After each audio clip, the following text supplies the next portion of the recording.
You're watching the 420 Pace, found at 420pace.ca. Stay tuned. We'll be right back after this toke.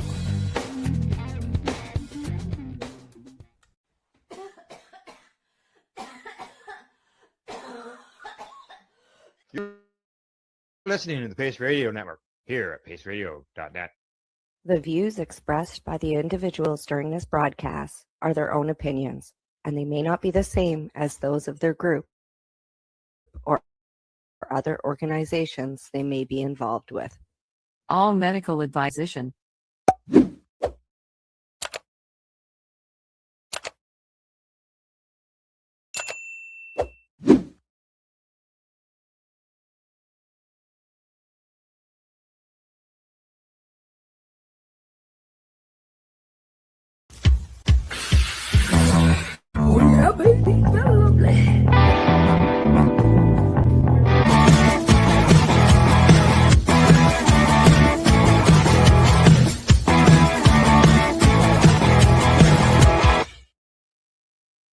Good morning, it's March the 16th, and welcome to Psychedelics and Cannabis Educational News. We're live here at paceradio.net, 420pace.ca, and looks like Rev Cindy is a little heated up this morning. She's got the fan on. Is it the stories we got that's got you? It's my age. It's called menopause.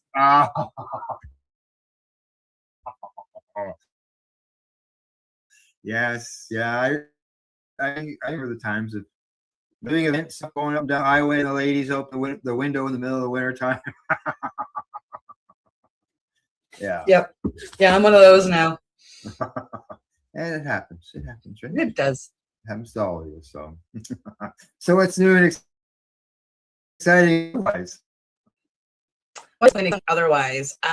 Well, I'm planning more education. I guess that's exciting for me. Yeah, exactly. Yeah. Yep. Going out and educating people, it can always be exciting. It is. Yeah. Which I'm going to be doing that in early May. I'm going to go speak to a group of people at a group that are retired professionals, like the lawyers, doctors, stuff along that line. Amazing. Are you going to record that for us? I'm going to try to do that. Yes. See what I can do.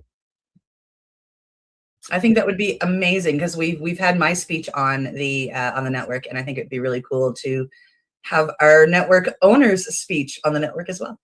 That'd be interesting. Yeah, I gotta see if I can do it. Like, there's no problem with the tripod and camera. It's just making sure I can get a mic that's going to do the trick. So. Oh, listen, I know the gear you have. You've got all the tricks. Don't worry about it. You'll be fine. I know.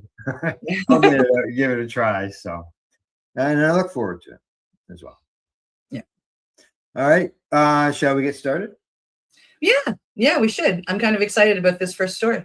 Yeah. The same with our first couple stories are updates. And I know that the one I'm going to start off with, it lit some fire under some people. So you'll get to that in a minute or two. All right. Well, yeah. Our first story today is coming to us from the CBC News. Here in Nova Scotia.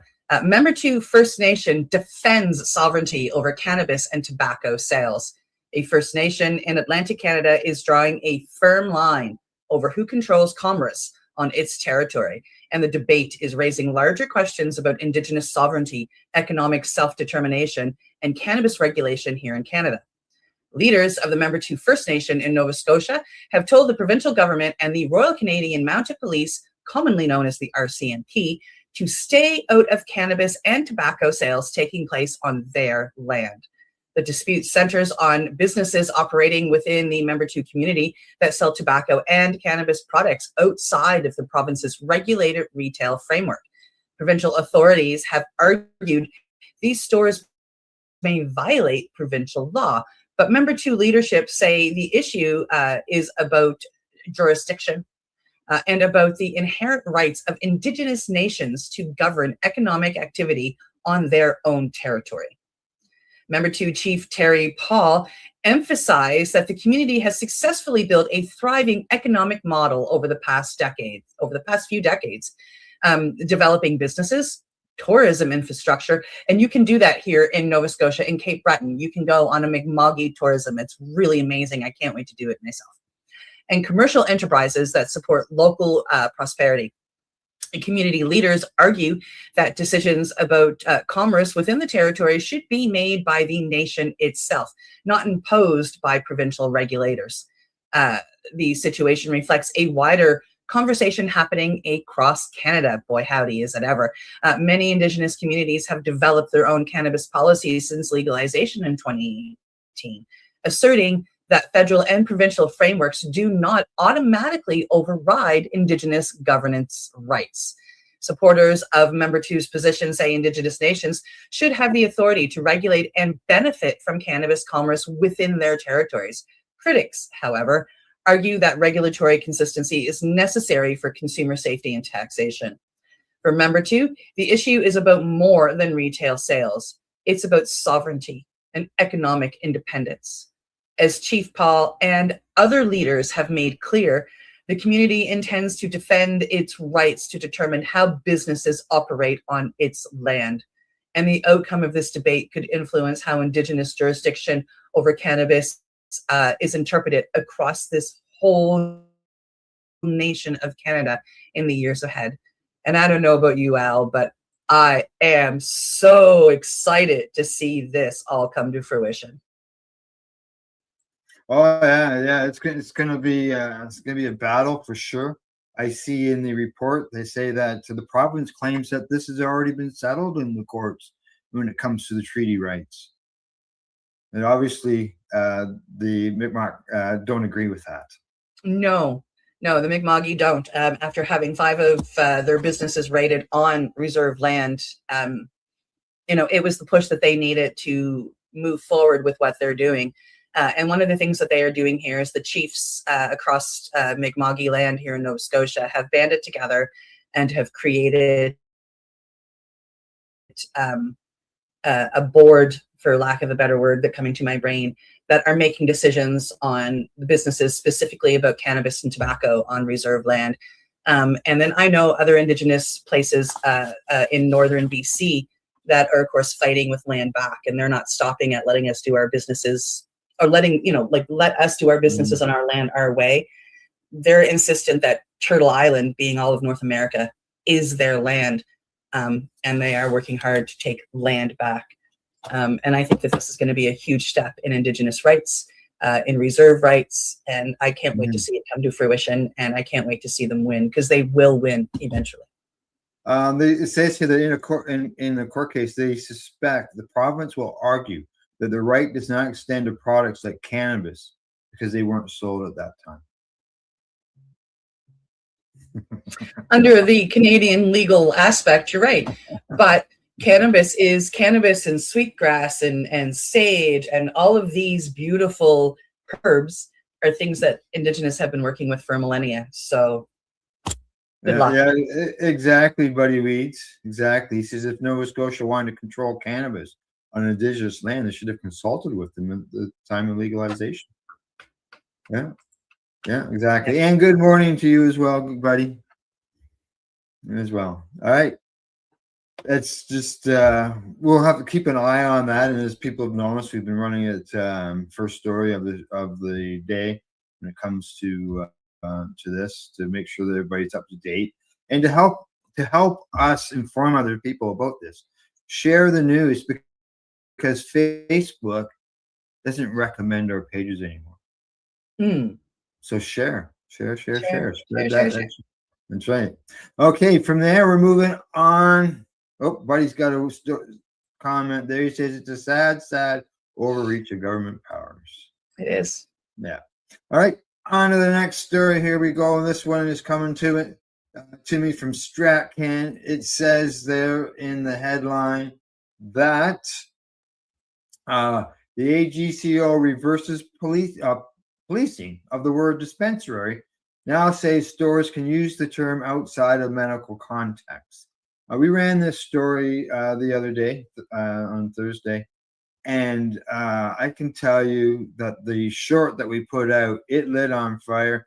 Hundreds and hundreds and hundreds of people were looking at that, and people were just like, what the hell is going on? So this is already a follow-up to that story from Thursday. And here we go. Following a recent enforcement push, the Alcohol and Gaming Commission of Ontario now says it will no longer prevent cannabis retailers from using the term dispensary in their business descriptions as long as it does not inherently imply medical advice or a medical context. Ontario's cannabis regulators sent out a memo to stakeholders back on March the 13th, informing them of the policy shift following an outcry from some retailers over recent weeks, as covered by Strachan. Now, the AGCO had previously informed the cannabis retailers in Ontario that they had to remove any use of the word dispensary from their websites and online storefronts, even back-end metadata, leading some retailers to undertake a complicated process of editing their websites. It now clarifies that while cannabis retailers must continue to comply with all other applicable requirements under the AGCO's register standards, including ensuring that retail operations do not present themselves as medical providers or offer medical advice. This will not include the use of the term dispensary when used outside of a medical context. While the word dispensary has traditionally referred broadly to a place where medicine is dispensed, similar to a pharmacy, cannabis retailers in the province argued the term has become synonymous with cannabis stores in the average consumer's mind in recent decades, particularly with the rise of cannabis stores in Canada and the US. Now, such enforcement actions, they argue, only serve to hand customers back to the illicit market without actually protecting the public. While the AGCO initially rejected this concern, the agency has now acknowledged that the language evolves and terms acquire new meanings over time. So they say, to that end, we can agree that the term dispensary on its own does not inherently imply medical advice or a medical context, reads the memo. So as such, the AGCO will not be asking you to remove the terms dispensary or dispensaries from your forms of identification, advertising, or promotions, so long as they continue to meet the standards in all other aspects. Now, in response to a request for comment from Strachan, an AGCO media representative stated that the agency is focused on supporting a safe, responsible, and sustainable cannabis marketplace. They say to remain an effective regulator, we are committed to always working closely with consumers, licensed operators, and other experts to ensure our regulatory approach evolves alongside the industry and the communities we serve. We will continue to listen to stakeholders and adapt our approach as the sector grows and new issues emerge, ensuring regulations remain effective, practical, and aligned with public safety concerns. Well, Cindy, that didn't last very long, did it? No, not at all. Everybody's going like, what? Like, I was talking with people afterwards, and they were saying the same thing. And I said, when was the last time that a doctor gave you a prescription and said, hey, take this to the dispensary? They say, take it to the pharmacy. Mm-hmm. I've never been told to get to the dispensary. Oh. Yeah, I have to agree with Buddy here. He says, yes, some common sense, exactly. And it was a surprise, especially coming from Ontario. Yeah, it's good to see that they reversed that. Now, there was a quote from one of the people who had Owen Allerton. Yes. He said it's excellent to see the government making a rational decision here. It's definitely the best thing for the industry to be able to compete with the illicit market, calling it an amazing win, and saying how grateful that he is that they have changed their position and are allowing us all to use the term that customers are using to search for us. There you go. Common sense, just like Buddy says. It's it was just I couldn't believe it, how quickly the numbers just flew up on our YouTube post of that story. Yep. And yeah, people were paying attention. So hopefully they'll see the change. Yep. Fingers All right. crossed. On to the next All one. right. On to the next story, coming to us from the Ounce. Now, this is coming to us actually from Newfoundland. Cannabis sales rise in Newfoundland, but government revenue falls. Isn't that interesting? Cannabis sales are climbing in Atlantic Canada, but surprisingly, government revenues aren't keeping pace. According to a new report highlighted by the Ounce, legal cannabis sales in Newfoundland and Labrador have increased significantly over the past year. More consumers are purchasing products through the legal retailers, and overall market activity continues to grow.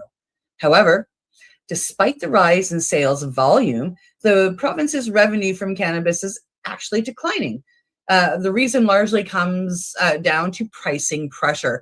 As the legal cannabis industry matures, competition between producers have driven wholesale prices downward, while lower prices can help attract consumers away from the illicit market. It also means the governments collect less tax revenue per product sold.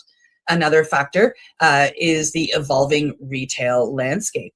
With more stores opening and more product variety available, companies are increasingly competing on price and promotions, squeezing margins throughout the supply chain. Industry analysts say this trend isn't unique to Newfoundland and Labrador. Across Canada, cannabis markets are moving into a new phase where growth is driven less by high prices and novelty and more by efficiency, competition, and consumer loyalty.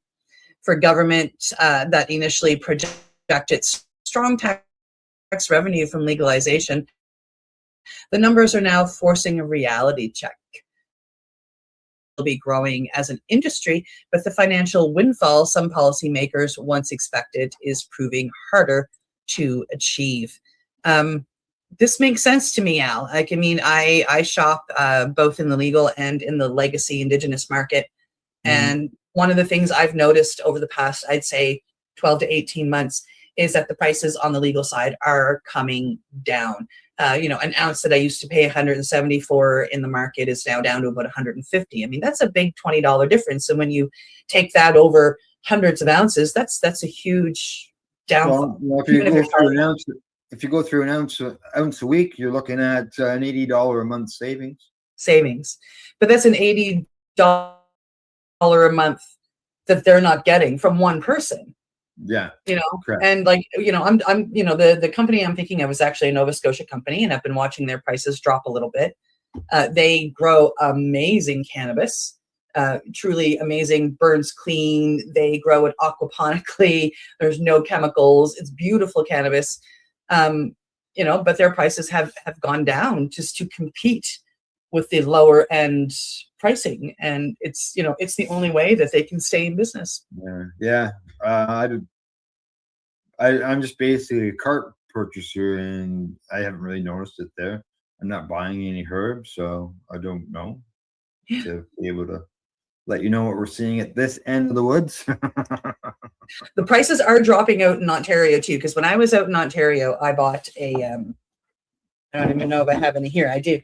I bought some hash wrap joints when I was there, and in my research and looking for them, Ontario is so different than Nova Scotia, of course, because everything's by government here. Everything's in the Nova Scotia liquor store, and everything is uniform from literally the northern tip to the southern tip. But when I was in Toronto and went searching for these joints within like a 2-block system, this joint went from anywhere between $17 to $29.99. Wow, that's a big difference. $12. Big, over $10 difference from like literally within 2 blocks. Wow. Either someone's making a lot of money or someone's not making any money. Yeah, well, I went and bought a few from the gentleman who had them for the $17. Rosebud Cannabis, by the way, amazing dude, amazing dispensary. You feel like you're walking into Legacy straight up. It's amazing. and he gives he gives better prices on purpose to draw people in, is what he said. He doesn't believe that he should be making a fortune on other people's needs. Yeah, good. All righty. Moving on to our next story. We've been talking about scromiting, CHS. What's the cause of this? Seems to be they can't nail it down exactly where this is coming from. But hey, we got something new to add to the mix, and here we go with our next story. This one comes to us from greenstate.com. It says, new study links cannabis vaping to controversial vomiting syndrome. That's right. Something else to add to the list.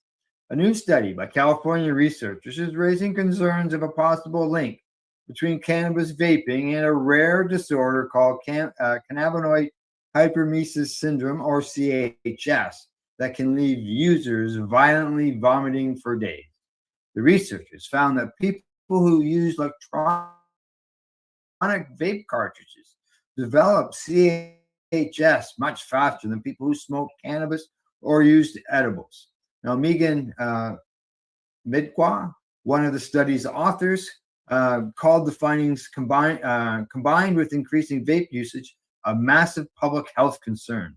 Now, according to our recent study findings, those who used vapes alone are hitting it more often throughout the day and developing CHS symptoms sooner than those who smoke by years. And years is in bold letters. Now, she goes on to say, well, this is what she says in the LinkedIn post. But the study published last week in Cannabis and Cannabinoid Research was based on more than 1,130 responses to a digital survey sent to people who said they experienced CHS.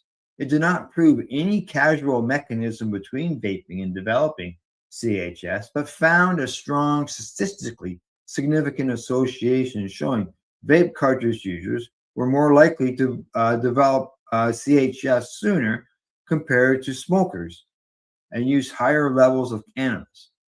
Now, Cody Peterson, the study's lead author and an associate professor of pharmaceutical science at UC Irvine, cautioned that the results do not prove vaping cannabis is more dangerous than smoking. He says, this is just an association that we saw. We certainly can't say anything definitive.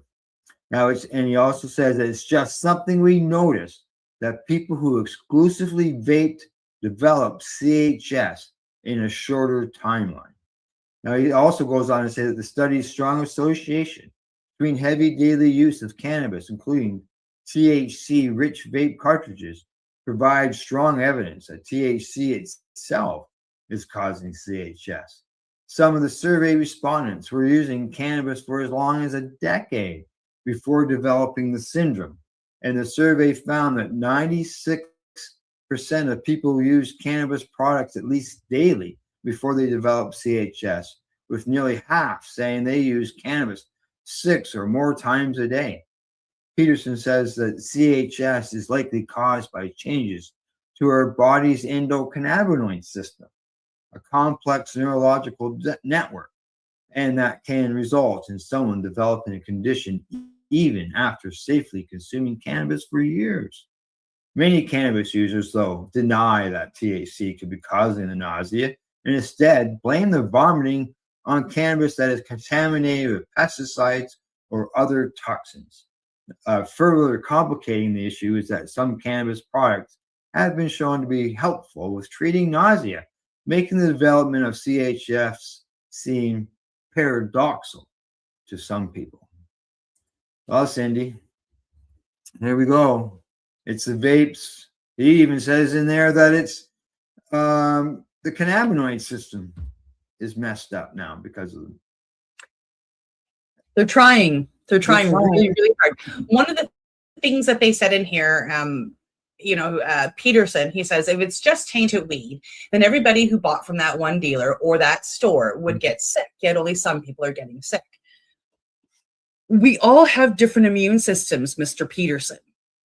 Some of us have an immune system that can take those pesticides, and we can filter them using our kidneys and our liver, and we can get them out and we don't get sick. Some of us aren't that lucky. And some of us, some people may go and they may smoke a joint a week. Therefore, the pesticides aren't going to affect them like somebody who smokes 2 joints a day. There's so much more about it. And when you talk about the fact that it's happening with vape cartridges, many, many, many vape cartridges out there have things like PG and VG. These things will make you sick. They add in extra terpenes. People can have allergies to them. If you left it just as live resin, just as like this is the pure live resin or rosin that's coming from the plant, there's no chemicals, there's no pesticides. You watch how many people don't get sick. Yeah, well, Buddy's with a lot of other people. He agrees that he says he believes that it's condensed pesticides causing it. He says there are over 100 approved pesticides, and smoking them are completely different. And here in Canada, over 100. There are over 100 pesticides that are approved to use for use. Yep. And I know down in the U.S. there's been arguments over pesticides as well. Yep. Hey JJ, thanks for the love emoji. I love you too. Thanks, JJ. All righty. Well, it's time for you and me to take a break. It's that time. We're halfway through the show. We got half the stories done. When we get back, we're going to learn a little bit more about CBD and CBG. We're going to go to some courts. We're going to hear about some girl guides as well. Some entrepreneurs. There's no doubt about that. All right. You're watching Psychedelics and Cannabis Educational News, and we will be back in 3 minutes. You're listening to the Pace Radio Network here at paceradio.net. Camelford Lifestyle Shop, open Monday to Friday from 10 till 7 p.m. or by chance. Check out our flags, our t-shirts, plus our hat and look the plot rolling paper, bongs, and your favorite herbal vaporizers. Look at all the incense we have, as well as for those who collect knives, check out these knives in our collection. And while you're here, stop in to see Shay at the piercing room, where you can get poked by Shay. Daily deals, check them out. Camelford Lifestyle Shop, 17 Bridge Street West, Camelford, Ontario.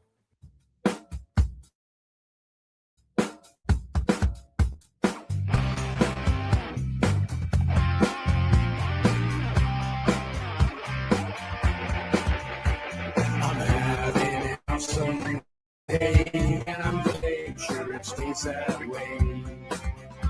I'm having an awesome day, and I'm gonna make sure it stays that way.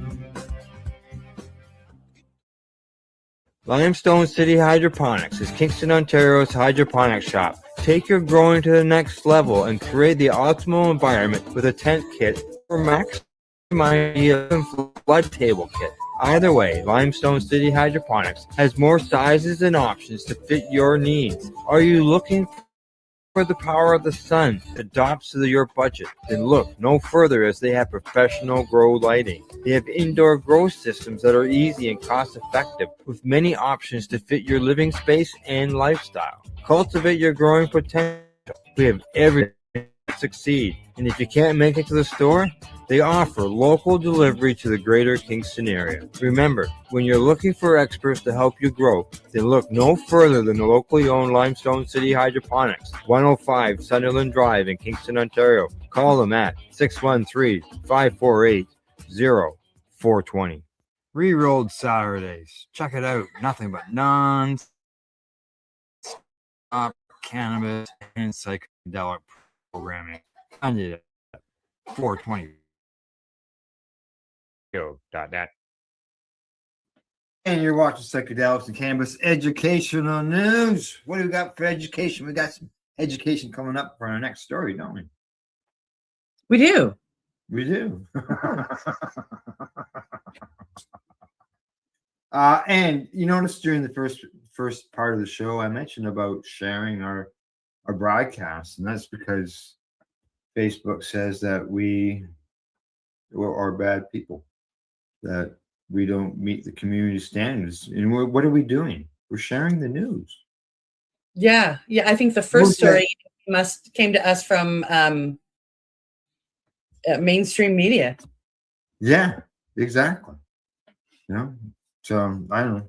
It makes sense. So share us, help spread the news, and talking about news. Let's get at her. Yeah, yeah. On to the next story. It's coming to us from Leafy. CBD and CBG show promise for fatty liver disease. New research suggests that two lesser-known cannabis compounds could play a role in treating one of the world's most common metabolic diseases. A study highlighted by Leafy examined the effects of CBD and CBG on non-alcoholic fatty liver disease, a condition affecting millions of people worldwide. The disease occurs when excess fat builds up in the liver, potentially leading to inflammation, fibrosis, and serious liver damage. Researchers found that both cannabinoids appeared to reduce markers associated with inflammation and metabolic dysfunction in experimental models. CBD has already been widely studied for its anti-inflammatory properties. CBG, sometimes called the mother cannabinoid, is attracting increasing scientific attention for its potential therapeutic benefits. Scientists believe cannabinoids may interact with the body's endocannabinoid system, of course, a network of receptors involved in regulating metabolism, inflammation, and cellular balance. By influencing these pathways, CBD and CBG may help improve liver health and reduce disease progression. While the findings are still early and more human clinical trials are needed, as always, the research highlights the growing interest in cannabinoids beyond THC. As scientists continue exploring the medicinal chemistry of the cannabis plant, compounds like CBD and CBG may eventually become part of new treatments for metabolic and inflammatory diseases. And I think that is way behind CBD on a daily for inflammation, and it so helps. What about you, Al? I have CBD plants that I grow, and in order to take as capsules, or if I want, I can smoke them as well. And I've even pressed some and turned it into some rosin. I've got CBD concentrates here somewhere that I dab up. They're great. Yeah, they work for a lot of people. It's too bad that our government decided not to expand them into storefronts, as far as pharmacies, health food stores, and stuff like that. So. Absolutely. And this is great. It says that CBD and CBG have been found to improve blood sugar control as well. Yes. Yeah, it's like we look at cannabis, and if they hadn't have had prohibition back in 1923, we were using it. We being humans, were using it as medicine way back then, in cough medicine, pain medicine. Oh, this is your daytime stuff with cannabis sativa. This is your nighttime stuff with cannabis indica. And they were using it in ways. And back then, they weren't using heavy duty THC plants. Like, it was mostly hemp style plants back in 1923. So not a lot of people were getting crazy high. It wasn't all about THC. But then, of course, when they criminalized it, that's what they focused on. It's nasty stuff, that cannabis. Oh, that THC cannabis. Ooh, it's so bad. And, and that brought all of our attention to that. And of course, there's just so much more to the plant, and it's not all about getting high. We've talked about it on many shows, how we, utilized the fan leaves for something, or the roots for something else, or the stalks. Yeah, I've even made oils, TCA oil, not even decarboxylated the cannabis, because it's that way as well. I know a few people that do that because they don't activate the THC, but if you take it, you still get the benefits without getting super high, which allows somebody who needs to take cannabis to fight cancer to be able to take a full gram a day versus taking, such a little bit. Like you get less high, so therefore they can take more and fight their cancers or fight their Alzheimer's or fight their Parkinson's without being stupid high. And Buddy has a few words as well. We love you, buddy. Thank you so much. Yeah.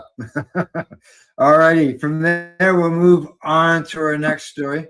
And this one is coming to us from normal.org. And the headline says, Federal Appeals Court, workers' compensation plans can't reimburse patients for medical cannabis costs because it's a Schedule 1. A permanently disabled marine employee cannot, or maritime employee cannot be reimbursed for costs related to his use of medical cannabis products, according to a ruling by judges on the Second Court of Appeals. The petition, or the petitioner, who possessed a valid recommendation to access medical cannabis under Puerto Rican law, sought reimbursement from both his former employees, insurance carrier, as well as from the federal government pursuant to Section 7 of the Longshore and Harbors Workers' Compensation Act, a federal law providing no-fault medical and wage replacement benefits to maritime employees injured or disabled as U.S. navigable waters or adjoining areas. Now, the appellant court rejected the petitioner's request because federal law currently defines cannabis as a substance with no accepted medical use. Okay. They decided marijuana's reclassification as a Schedule 1 substance under the CSA unequivocally provides for purposes of federal law that it has no accepted medical use. It may very well be the case that the federal government will at some point, perhaps even in the near future, remove cannabis from Schedule 1 of the CSA. But that is a decision for the political branches of the federal government, not for the judiciary. This court is obligated to apply the law as it currently stands. Now, several state courts have previously weighed in on matters surrounding whether employees can be compensated for the use of medical cannabis. For example, courts in New Hampshire, New Jersey, and Pennsylvania have ruled in favor of employees' compensation rights, while courts in Massachusetts and Minnesota have ruled against them. Now, writing in the 2023 op-ed, NORML's Deputy Director Paul Armato says, most patients, most physicians, and most state laws view cannabis as a legitimate therapeutic option. Therefore, the millions of Americans who rely upon medical cannabis products ought to be afforded the same entitlements as those who use other conventional medications and therapies. Those privileges should include insurance provided in reimbursement for medical cannabis treatment. And I have to agree with Mr. Armaretto and NORML on that. 100%. Yeah. 100%. Yeah. Yeah. Here in Canada, I don't know what the laws are now. The last time I had to fight for them, I had some work insurance that gave me $300 a year that I could use for medical purposes. And where medical cannabis was legal here in Canada, I was allowed to claim some of that. I mean, mind you, $300 isn't even a month worth of medicine, but No. It is what it is. And then I know that there was somebody here in Canada fighting for workers' comp coverage, and I'm not sure whatever happened to that. Yeah. Right? I know that Sun Life has covered some people. There are some insurance companies that will. As you mentioned, there's a cap. The one I know of I'm aware of is $2,500 Yeah, a the year. 300 was before legalization, actually. Well, $300 a month. Well, yeah, you're a little No, more. 300 a year before legalization. Yeah. So there is some coverage out there. Yeah. But yeah, you gotta look for it. And as far as your work at work, if your work has got some type of insurance policy that you're on, you can check there to see if there's any hope of coverage. I would think that any company who would get that on their plan would probably see an increase in what they're paying for it as well. So Yep. Oh yeah. yeah, it's so dangerous. All righty. Let's hear about these girls and their Yes, customers. I giggled when I saw this. This isn't the first time this kind of stuff has happened, but I really love that they put this story together. So let's see what they have to say. So this one is coming to us from Mugglehead Magazine. Girl Scout cookies sales spark cannabis culture debate. This is a lighter story that's stirring debate online. In New Jersey, a group of young members of the Girl Scouts of the USA attracted criticism over setting up a cookie sales table outside a legal cannabis dispensary. I commend those girls on their brilliant business thinking. Perfect place to go set up. Photos of the stand quickly spread across social media, with some people joking that the Scouts were cleverly targeting customers experiencing the classic cannabis munchies.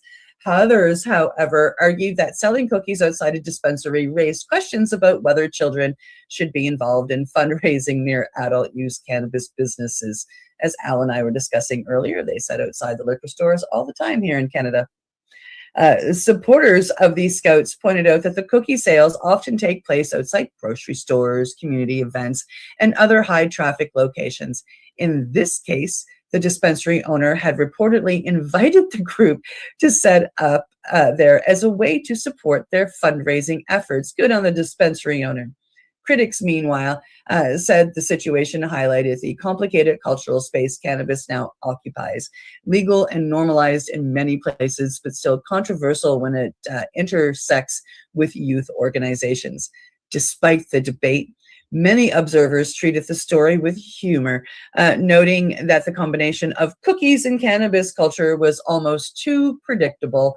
Regardless of where people land on the issue, this viral moment shows just how much cannabis has entered mainstream culture, sometimes in unexpected ways.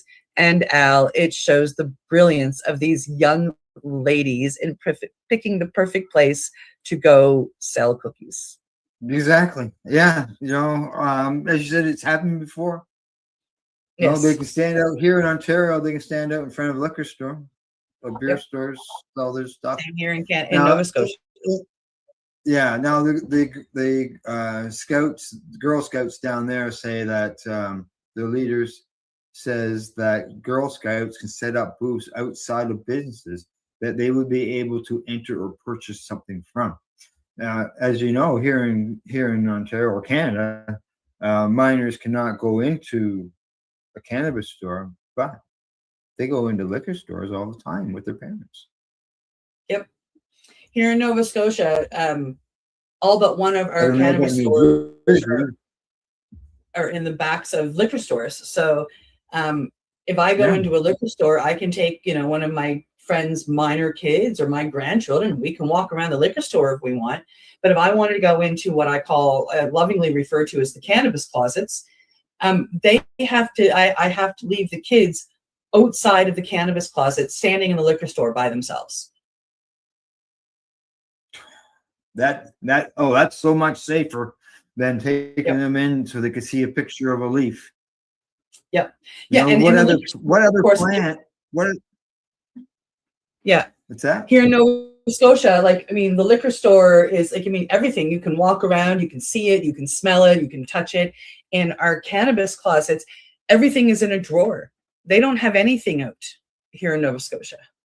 So what are you seeing? You're seeing some pictures, you're seeing some packages, and that's it. Behind glass. Yeah. It's just not. It's a legal store. It's a cannabis store. Yep. What other plant? A picture of a plant is forbidden for youths to see. I can't think of another plant that the government's forbid minors from seeing in Yep. picture. Yeah.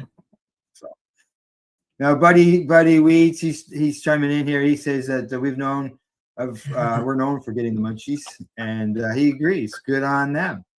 Yep. And he makes this other point. He says, "Don't forget about the cultivator, the cultivar, Girl Scout cookies." Yes.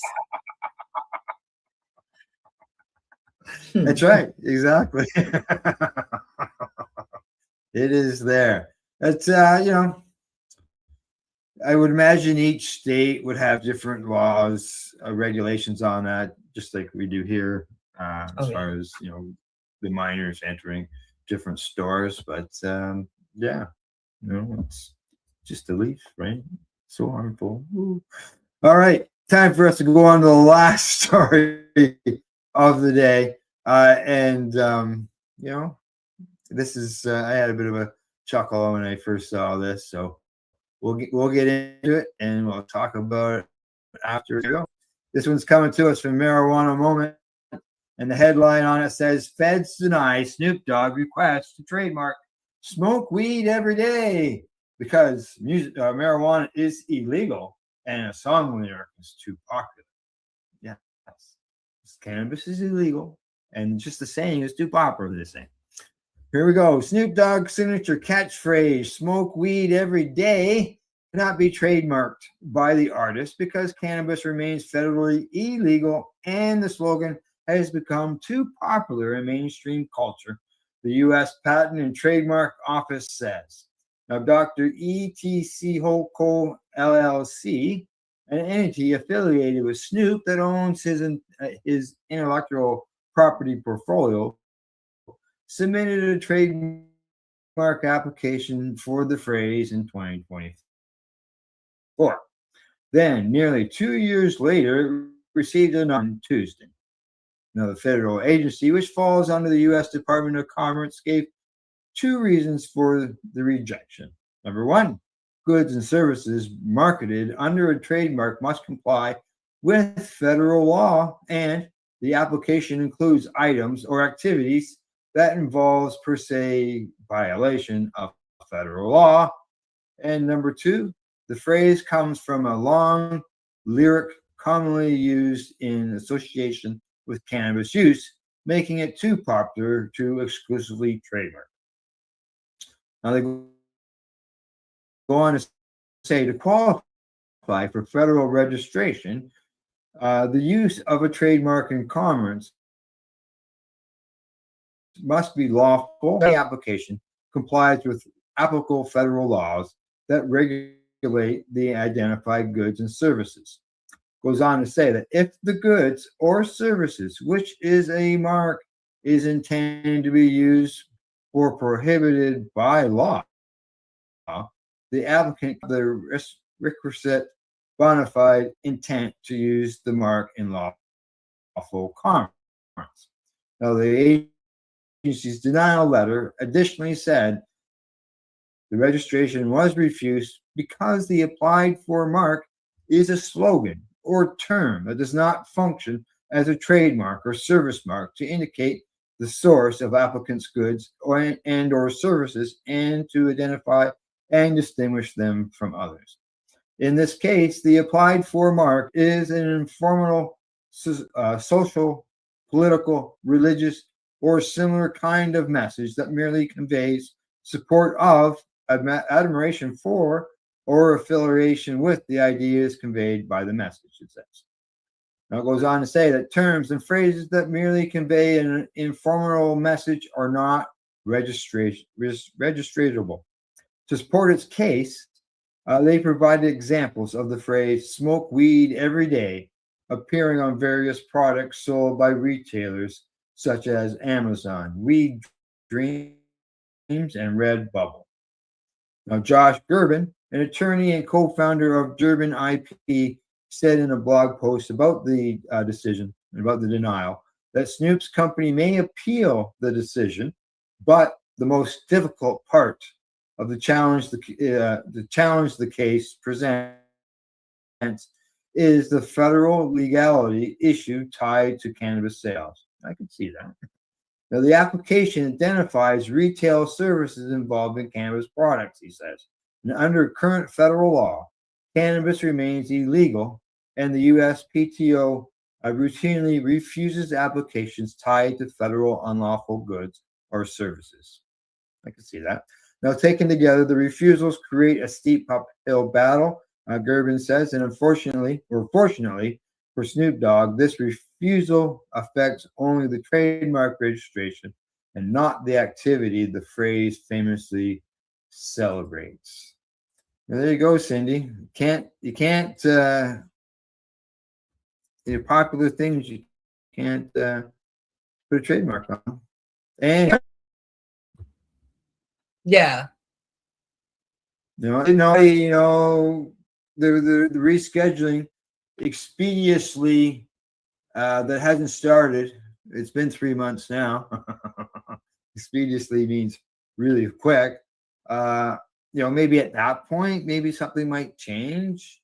Yeah, maybe. For them, but they still got the fact Reschedule it. that it's a phrase that is commonly used, which would still be a battle even after it was changed, even if cannabis was legal. Yeah, because he's not the only one that uses it, right? So there are more battles than just the legality here. Although the legality is the biggest battle in there, there are still other battles that he would have to fight. Yeah. Oh yeah. Oh, for sure. And it's gonna be a while. I see Buddy Weege has cropped up on our comments about the pictures of plants and being in use, not being allowed to see them. And he says that the poppy is used to support the Legion. And as we know, the poppy is the plant that makes the Opium. opioid, and the opium and all that other stuff. Yep. Good example. Sure. Yeah. You're allowed to grow poppies here in Canada. Even the red ones? Oh, I see them all over the place here in Nova Scotia. Yeah, people grow them all the time. Yeah. The right ones, because there are some poppies that don't. That don't. Yeah, they've genetically gotten rid of the opium stems that are in them. I honestly haven't paid attention to that. I just see the poppies along certain houses, right? And which I then assume, I look at the house and go, oh, a veteran must live there. Yeah. And there's other plants too that people can get high on. Morning glories. Yep. They don't outlaw Amanita muscaria. You can get that, and it's legal. Yeah. So. Yeah. Maybe someday some common sense will come in on that. And So, okay. Anything else? I don't think so. Have a great week, folks. Yeah, exactly. Have a great week. We'll catch up with everybody on Thursday. But other than that, that's it for today. We hope you found it informative and educational. Thanks go out to you guys, everybody, for tuning in and for interacting with us. We don't mind that whatsoever, as you've noticed. And thanks go to our sponsors, Limestone City Hydroponics.ca, the Campbellford Lifestyle Shop, as well as at ease.ca. And we'll see you Thursday, as I mentioned. And always, don't forget to educate, medicate, and do not incarcerate. You're listening to the Pace Radio Network here at paceradio.net. The opinions of the individuals during this broadcast are their own and may not be the opinions of their group or other organizations they may be involved with. All medical advice during our broadcast is not a medical opinion and should be checked with your medical physician. Enjoy the buzz of legalization with Campbellford Lifestyle Shop. From lights to plant nutrients, books, consumption accessories, and more. We've got all your basics to grow or consume cannabis. Visit our info center or take a look at our piercing services and body jewelry, now available in-store through Campbellford Lifestyle Shop, 17 Bridge Street West, Campbellford. Limestone City Hydroponics is Kingston, Ontario's hydroponics shop. Take your growing to the next level and create the optimal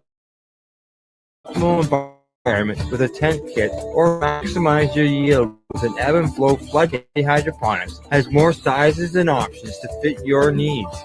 Are you looking for the power of the sun that adapts to your budget? Then look no further, as they have professional grow lighting. They have indoor grow systems that are easy and cost effective, with many options to fit your living space and lifestyle.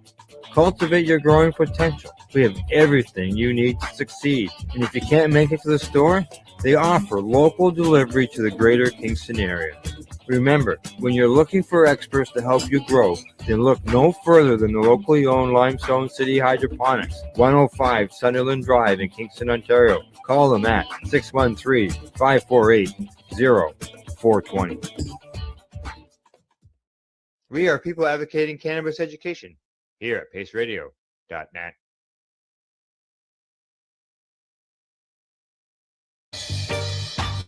You're watching the 420 Pace, found at 420pace.ca. Stay tuned. We'll be right back after this toke.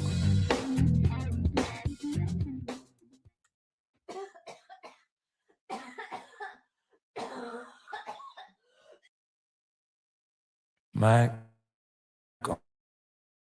on. Red light, lean in, hit live. Pull up a chair to the table.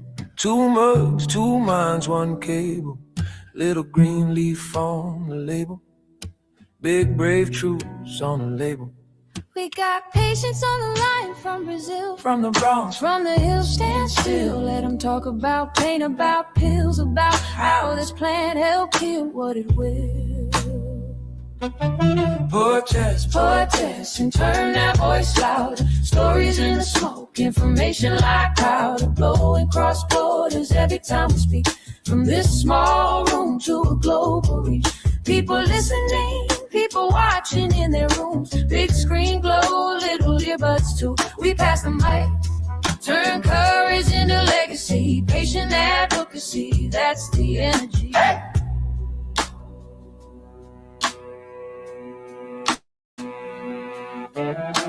Glass jar on the desk, just a symbol. Camera on a ring light, simple.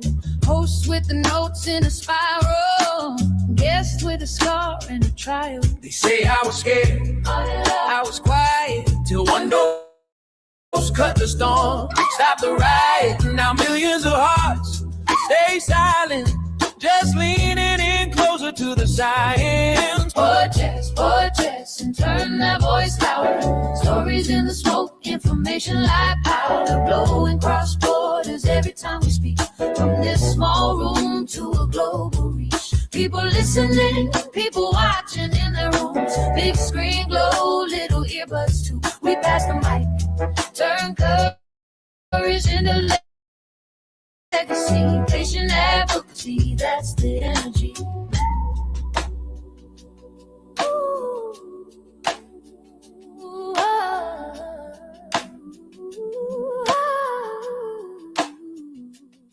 From Cape Town up to Tokyo, late night shift in Ohio. There's a face on every download. There's a life in every episode. We are not alone in this. Every share is a little risk. Every view is a little fist in the air for the ones we miss. Protest and turn that voice louder. Stories in the smoke, information like powder, blowing cross borders every time we speak. From this small room to a global reach. People listening, people watching in their rooms. Big screen glow, little earbuds too. We pass the mic, turn courage into legacy. Patient advocacy, that's the energy.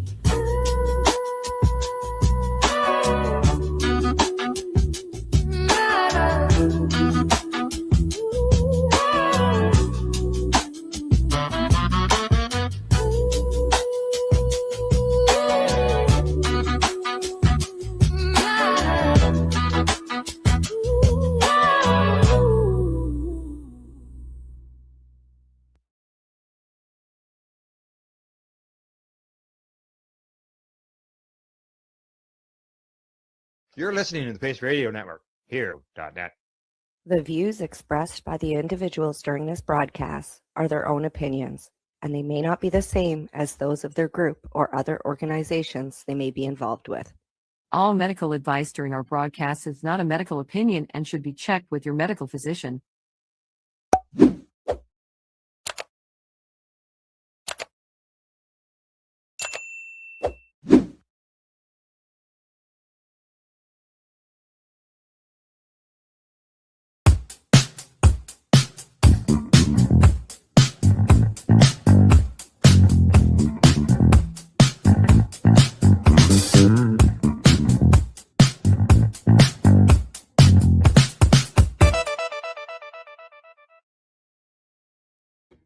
Good day and welcome to the Mushy Moment podcast for Tuesday, March 17th, 2026. Good day, Cindy. How you doing? Good day, Steve. I'm doing pretty well. How about yourself? I'm doing not bad. It was just pouring rain all night. And then I woke up 2 or 3 times and it was just coming down. And then I woke up when it was time to get up and it was like, no rain.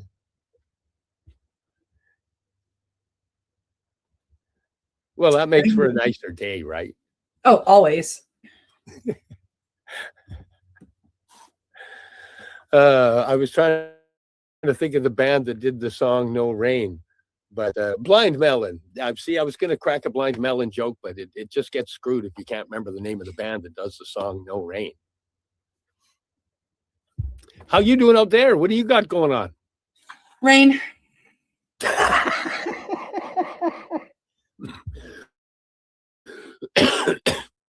Sorry, I didn't mean to laugh. Wow. Yeah. What'd you do last week? What'd you do up until for the last, because it's 2 weeks before we get to do podcasts. What have you been doing? Doing anything exciting? Doing anything? Well, I went out to, I had just got back from Ontario and found out my great aunt, was in her last stages of life. And when she passed away, I felt the necessity for myself and for love and respect to her to head back up and see her. And this is not a transition to be sad of. The woman turned 102 last December. 102. So it was a very, very beautiful celebration of life. She was a very large part of the family, very musical. And just to, say something about this woman that I absolutely admire. She was part of the armed forces. And she worked as a message translator for the Navy in World War II out of Halifax. So she would get messages and decode them and tell the ship captains what to do. Now, she wasn't literally the one telling them what to do, but she would, decode the messages and give the orders to the ship captains.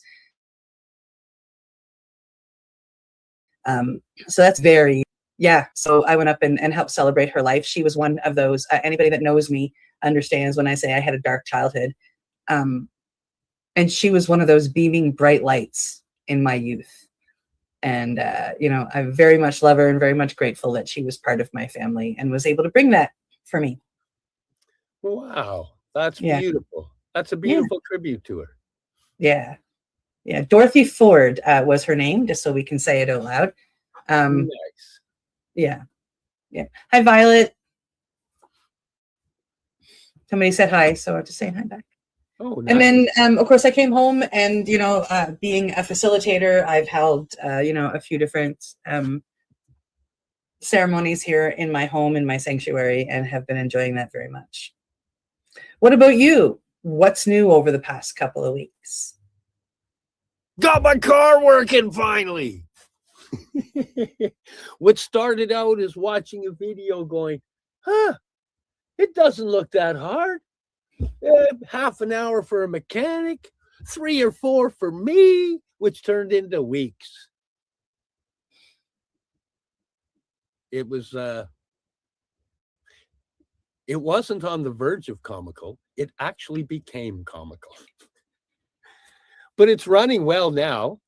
So I've been able to get a few deliveries done. I'm getting caught up on some stuff, because not only not, not only with not having the vehicle, I couldn't do the running around. With investing I didn't have time to do communication. So I apologize to anybody that I left on the back burner while I was trying to get my wheels going.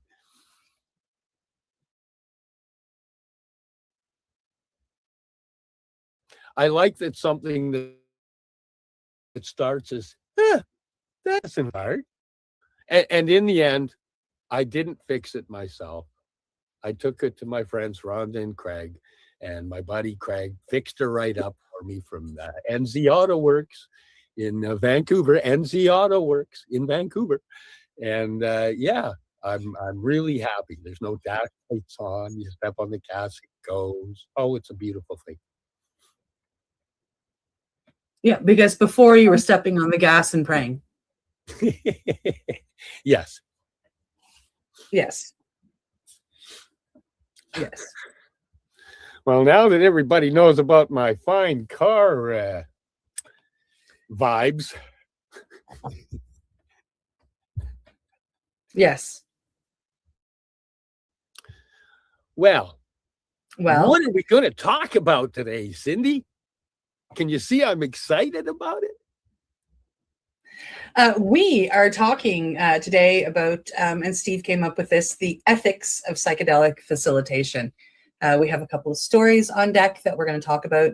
And then we're just going to have some conversation around the serving of these beautiful sacred medicines. And we have a couple stories we wanted to share today. So I might as well, we'll share the first one.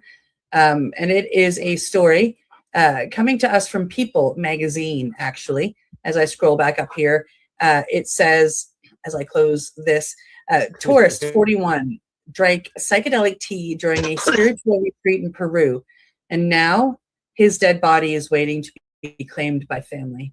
Very sad. This happened last June. An American tourist has died after drinking a hallucinogenic herbal tea during her spiritual retreat in Peru, according to reports. On Sunday, June 1st, Erin Castronova, 41, from Alabama, died after allegedly ingesting an ayahuasca brew at the La Casa de Guillermo Icona Hostel in Loreto, located in the Peruvian Amazon rainforest.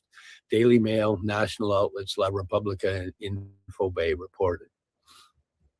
Castronova suffered multiple organ failure with the presence of a pleural effusion, which is fluid around the lungs, and acute pancreatitis, Info reported, citing the regional prosecutor's forensic pathologist, who is Dr. Narcisco Lopez.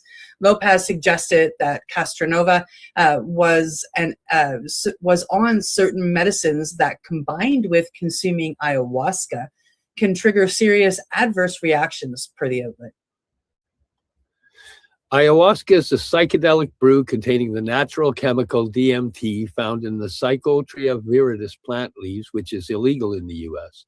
The brew has been used for centuries by indigenous peoples from Peru, Brazil, Colombia, and Ecuador in religious rituals and for therapeutic purposes, according to the Alcohol and Drug Foundation. Castronova reportedly consumed the drink during a ritual in Santa Maria de Ojeda's indigenous community. Hostel managers claim that he didn't inform the ceremony organizers he was on antibiotics ahead of the ritual, per the Daily Mail. Following his death, the authorities were alerted, and Castronova's body was transported by river to the port of Bella Vista, Nanye, and then transferred to the central morgue in Iquitos, where it remains pending claim by his family or the U.S. Embassy. This was reported. No family members have come forward to the morgue or contacted the Peruvian authorities yet regarding his death at the time. The U.S. Embassy is called to coordinate the transfer of Castronova's body back to the U.S. The U.S. Embassy states that U.S. citizens visiting used traditional hallucinogens, often referred to as ayahuasca or cambo. These dangerous substances are often marketed to travelers in Peru as ceremony or spiritual cleansers. Yeah, the embassy warns that ayahuasca can cause several negative health effects, including nausea, vomiting, increased heart rate, and even death, as well as long-term effects of psychosis, difficulty sleeping, neurological diseases, and ongoing hallucinations. Yeah. What do you think of that, Steve? I think that what needs to be pointed out in here was there was contraindications on things. And there was people that one on the facilitator side needed to do more investigation, and on the participant side needed to do more disclosure. And that's just kind of because that's going to be part of our segue to where we go after the stories. What do you think? What do I think? I think that this story is a very it's a very good story to show why we need to be more careful, both as first facilitators and more honest as participants. If this person had been honest with their facilitator about what they were taking and how they were taking it and what they were going through, chances are the facilitator wouldn't have served him the medicine, and therefore this gentleman would still be alive. So it's very important that if you go to take any of these medicines, when you are given an intake form, be 100% honest. If your facilitator is not giving you an intake form, go to another facilitator. It's very, very important. And this story shows why. I mean, this is an extreme case where somebody died because either the facilitator wasn't asking the right questions or the participant wasn't being completely honest, and it's scary. My heart goes out to the family of this. That's yeah. Yes. Yeah. Yeah. That's why people need to be aware of who's facilitating, and you need to be honest about where you're sitting, where you are, Yes. what you're using, anything you're taking. Things could have contraindications. You want to go to the next story? Oh, absolutely, we can. Let's chat about the next one, which is coming to us from New South Wales. What is it called? Support the Guardian. New South Wales guru charged over man's death during an ayahuasca and frog toxin ceremony. Salur Solaris charged with manslaughter of Jared Antonovich, who died of a perforated esophagus after taking psychedelic.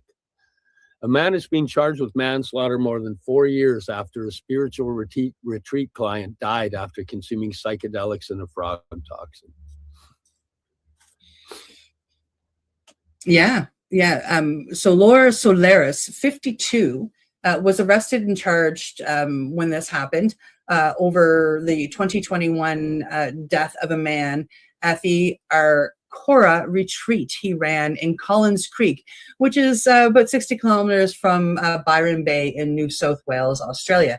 He was charged with the manslaughter of Jared Antonovich, who died of a perforated esophagus after consuming the plant-based psychedelic ayahuasca and frog-based poison combo.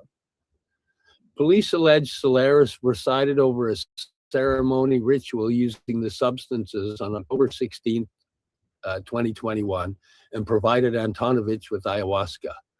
The operator, formerly known as Peter George McIntyre, is also accused of delaying medical treatment for the 47-year-old after he collapsed from using the drugs.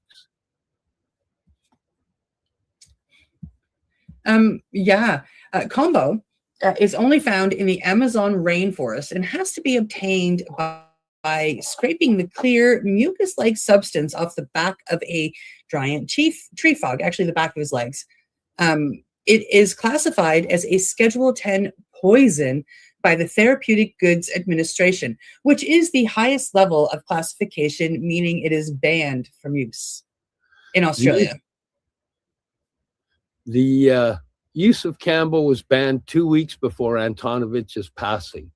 Ayahuasca, banned in 2022, is a plant-based psychedelic normally consumed as a bitter-tasting tea with a strong odor. Yeah, I haven't done Aya. You have, so I don't know what it tastes or smells like. The use of both is it bad? It's bitter, yeah. Yeah.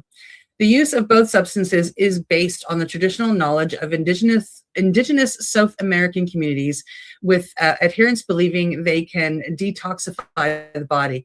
Solaris has been banned from providing any health services, either in paid employment or voluntary, to any member of the public by state's Health Care Complaints Commission.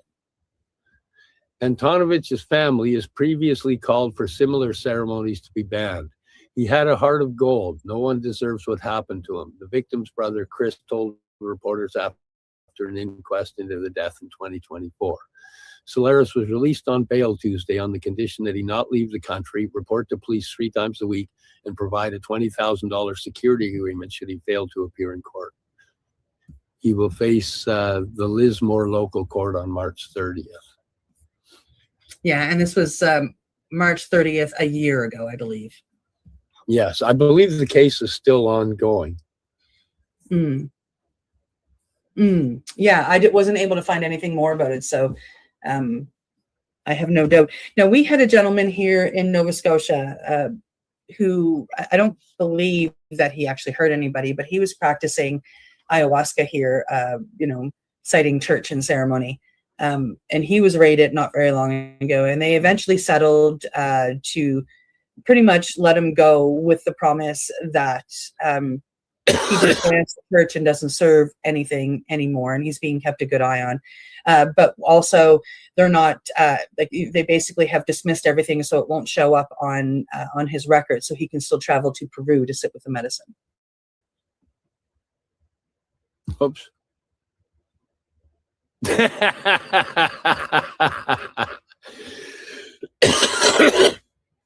Wow. Yeah. That was just me with a twitchy finger. Yeah. Steve's playing with the buttons. Oh, I got that little bit of a cough that's going. Well, for some people, it's a pretty bad cough, but I'm pounded back my supplements. So for me, it's just kind of a intermittent annoyance. Yeah. So that kind of brings us to what our conversation was kind of about today, which is the ethics of facilitation in psychedelics and entheogens. Now, yesterday, I did a bit of a dive, and I did a chat between Grok and ChatGPT, and a bit of a discussion on the ethics of facilitation. And do you have that one set up to bring up, or should I set it up? Okay. Or do we even need to bring it up? Because we're just going to scroll through it and yeah, we're just going to chat about it, so we don't need to. I can bring it up on my other screen so I can see it. I look this way when I read it, but there it is, and we can just chat about it. Okay. Because I when I went through it and got it, kind of like what it said, and I would like to discuss the different sections. Is basically what I was thinking anyway.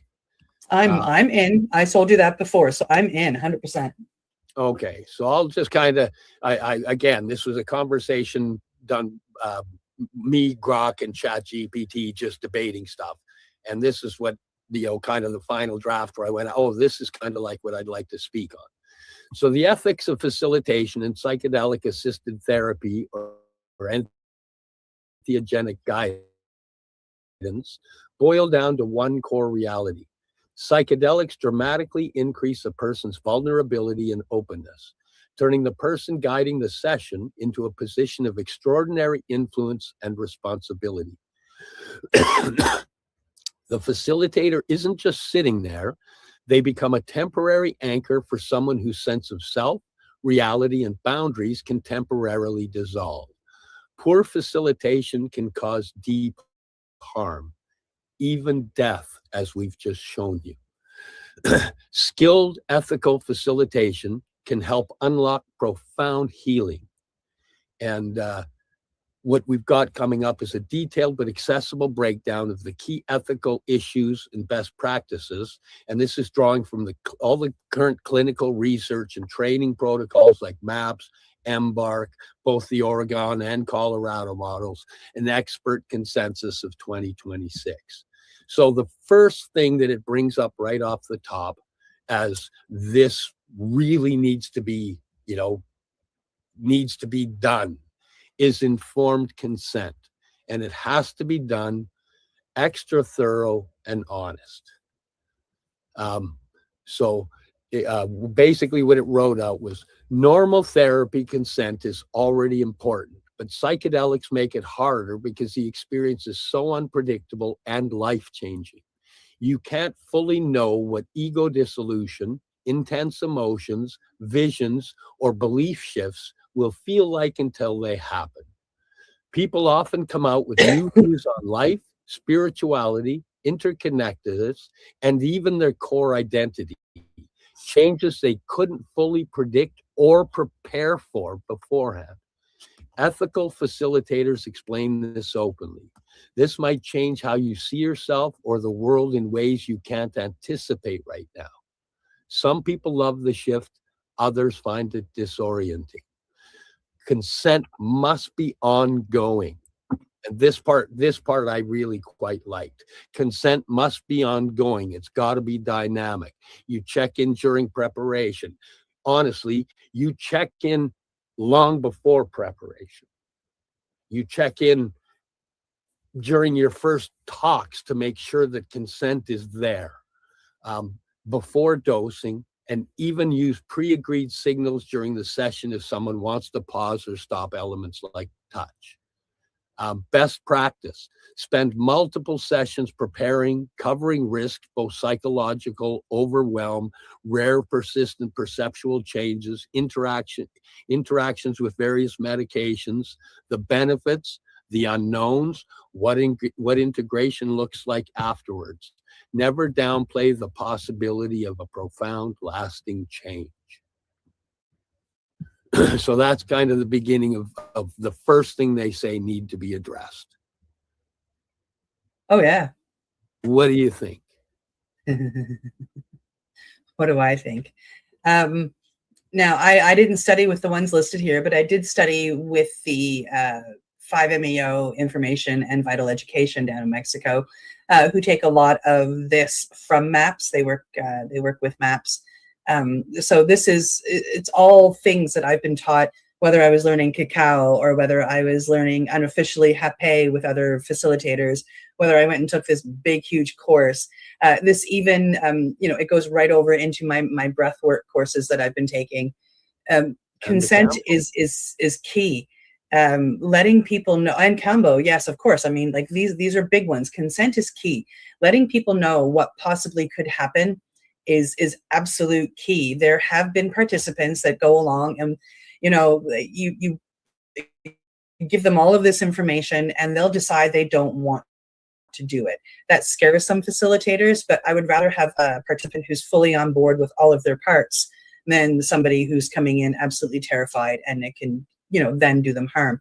And so it's very, very important. And I have found both through my trainings and my personal practice that people usually shy away when it's not about the death, it's not about the this, it's not about the that, it's about profound changes. And when I tell people I was an accountant before this and now this is what I do, that scares some people. And it's those profound changes that I find are more scary for anybody stepping into this medicine. They're like, well, am I not going to be who I am?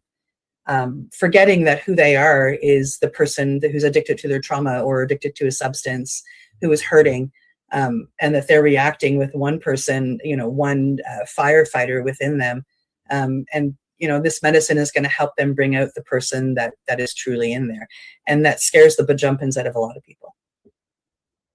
Yes. And just a thought, but as facilitators, because some people aren't fully honest in what they You know, or are you on any medications? Are you doing this? Are you doing that? Oh, no, no, no, no, no.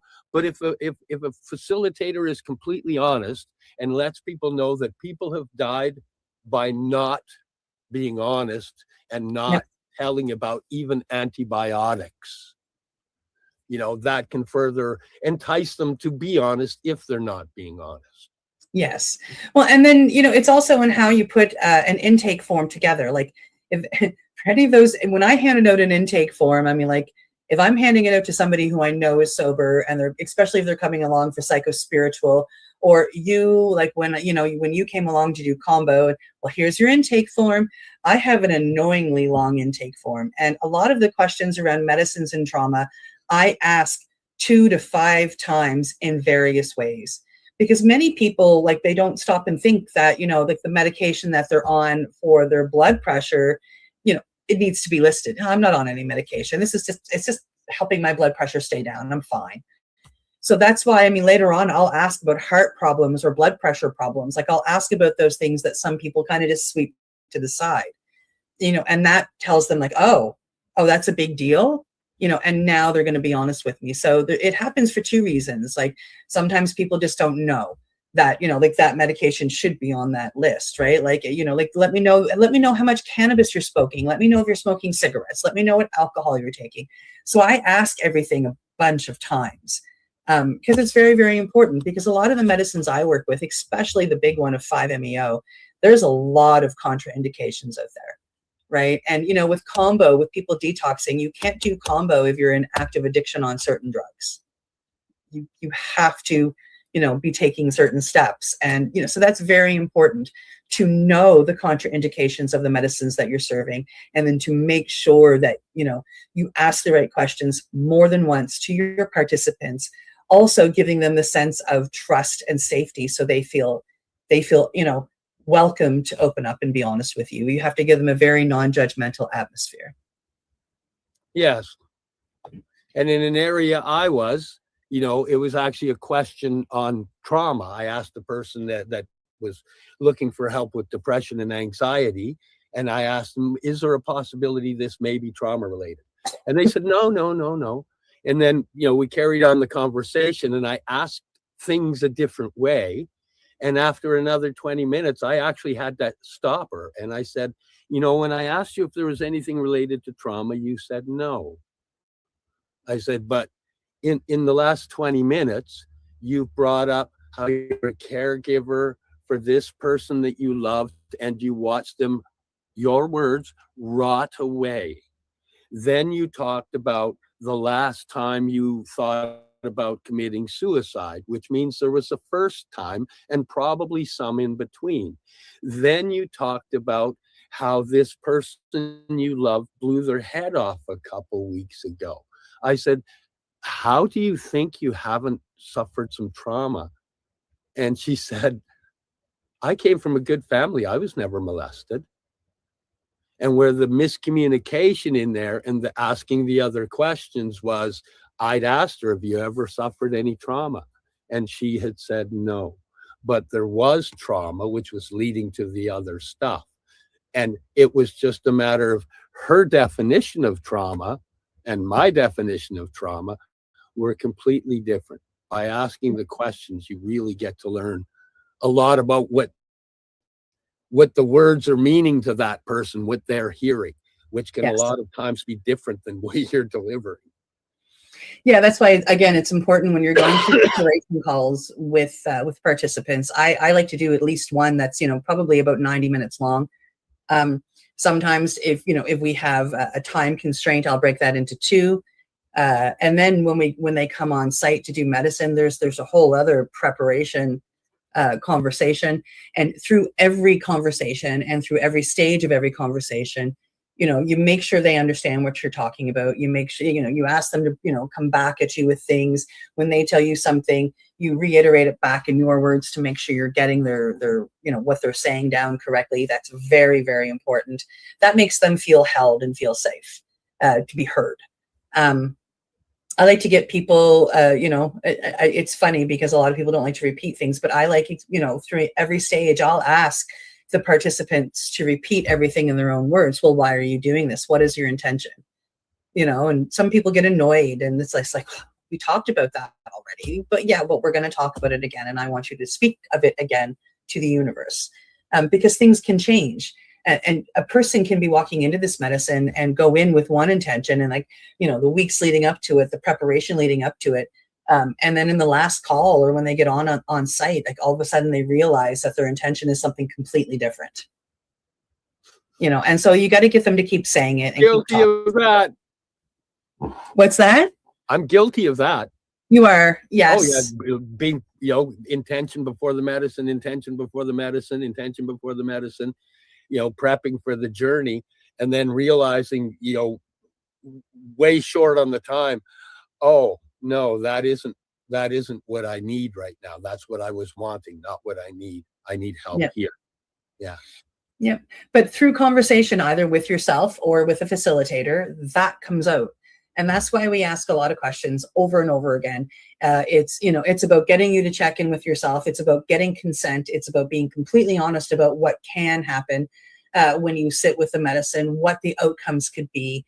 You know, making sure a person understands it's not a magic bullet. It's not like you come in and do medicine and yahoo, you're healed.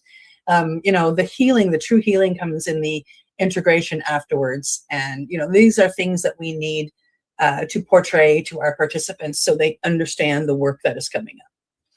But right now, I was just going to say that today, right now, is a great time to take a sponsor break. So how much time do we got? On the break? Yeah. 2 minutes and 52 seconds. So you got 2 minutes and 52 seconds to get right back into your seat. So go do what you're going to do and come on back. Thanks to our sponsors. We are people advocating cannabis education here at paceradio.net. Limestone City Hydroponics is Kingston, Ontario's hydroponics shop. Take your growing to the next level and create the optimal environment with a tent kit, or maximize your yield with an ebb and flow flood table kit. Either way, Limestone City Hydroponics has more sizes and options to fit your needs. Are you looking for the power of the sun that adapts to your budget? Then look no systems that are easy and cost effective, with many options to fit your living space and lifestyle. Cultivate your growing potential. We have everything you need to succeed. And if you can't make it to the store, they offer local delivery to the greater Kingston area. Remember, when you're broke, then look no further than the locally owned Limestone City Hydroponics, 105 Sunderland Drive in Kingston, Ontario. Call them at 613-548-0420. Rerolled Saturdays. Check it out. Nothing but non-stop cannabis and psychedelic programming. Find it at 420pace.ca.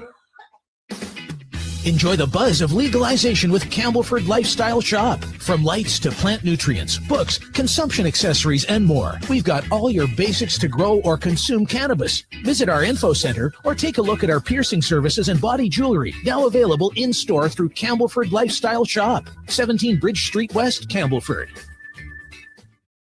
Are you looking to get your medical cannabis grow license? Limestone City Hydroponics can help patients through the process of obtaining their license to grow medical cannabis. What's that? You don't have a doctor. If you meet the medical criteria, Limestone City Hydroponics has a nurse practitioner who can assess and provide medical cannabis prescriptions. What are you waiting for? Contact Limestone City Hydroponics at limestonecityhydroponics.ca or call them at 613-548-0420.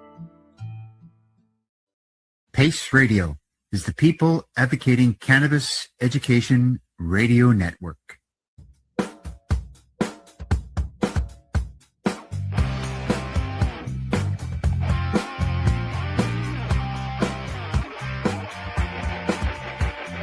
having an awesome day, and I'm gonna make sure it stays that way.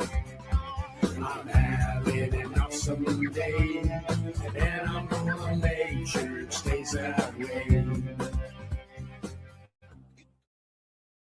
You're listening to the Pace Radio Network here at paceradio.net. Hello and welcome back to the Mushy Moment for Tuesday, March 17th, 2026. Today we're discussing the ethics of facilitation of psychedelics and entheogens. Yes. Da-da-da-da. Da-da-da. So Steve has put together this Substack where he got AI to help him put everything into beautiful words. And it's broken down some information, and he read off the first part before the break and we discussed it. So I'm going to take charge and read off the second part that he came up with, and we'll have a little discussion afterwards. So in this one, he's talking about power dynamics and boundaries. It's the biggest risk area. Psychedelics heighten suggestibility, emotional openness, and transference, which is projecting parent, lover, spiritual authority onto the guide. And the facilitator holds real power, in this thought.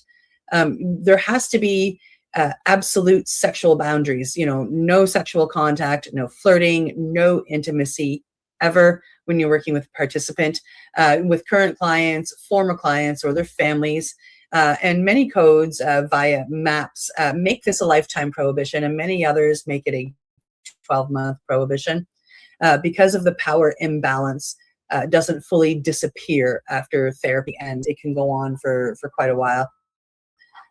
When it comes to touch, there must only be touch with explicit, revocable consent, and only for safety, comfort, holding a hand if someone is panicking, helping someone lie down, helping them get into a recovery position so they can purge. It should never be erotic or unnecessary.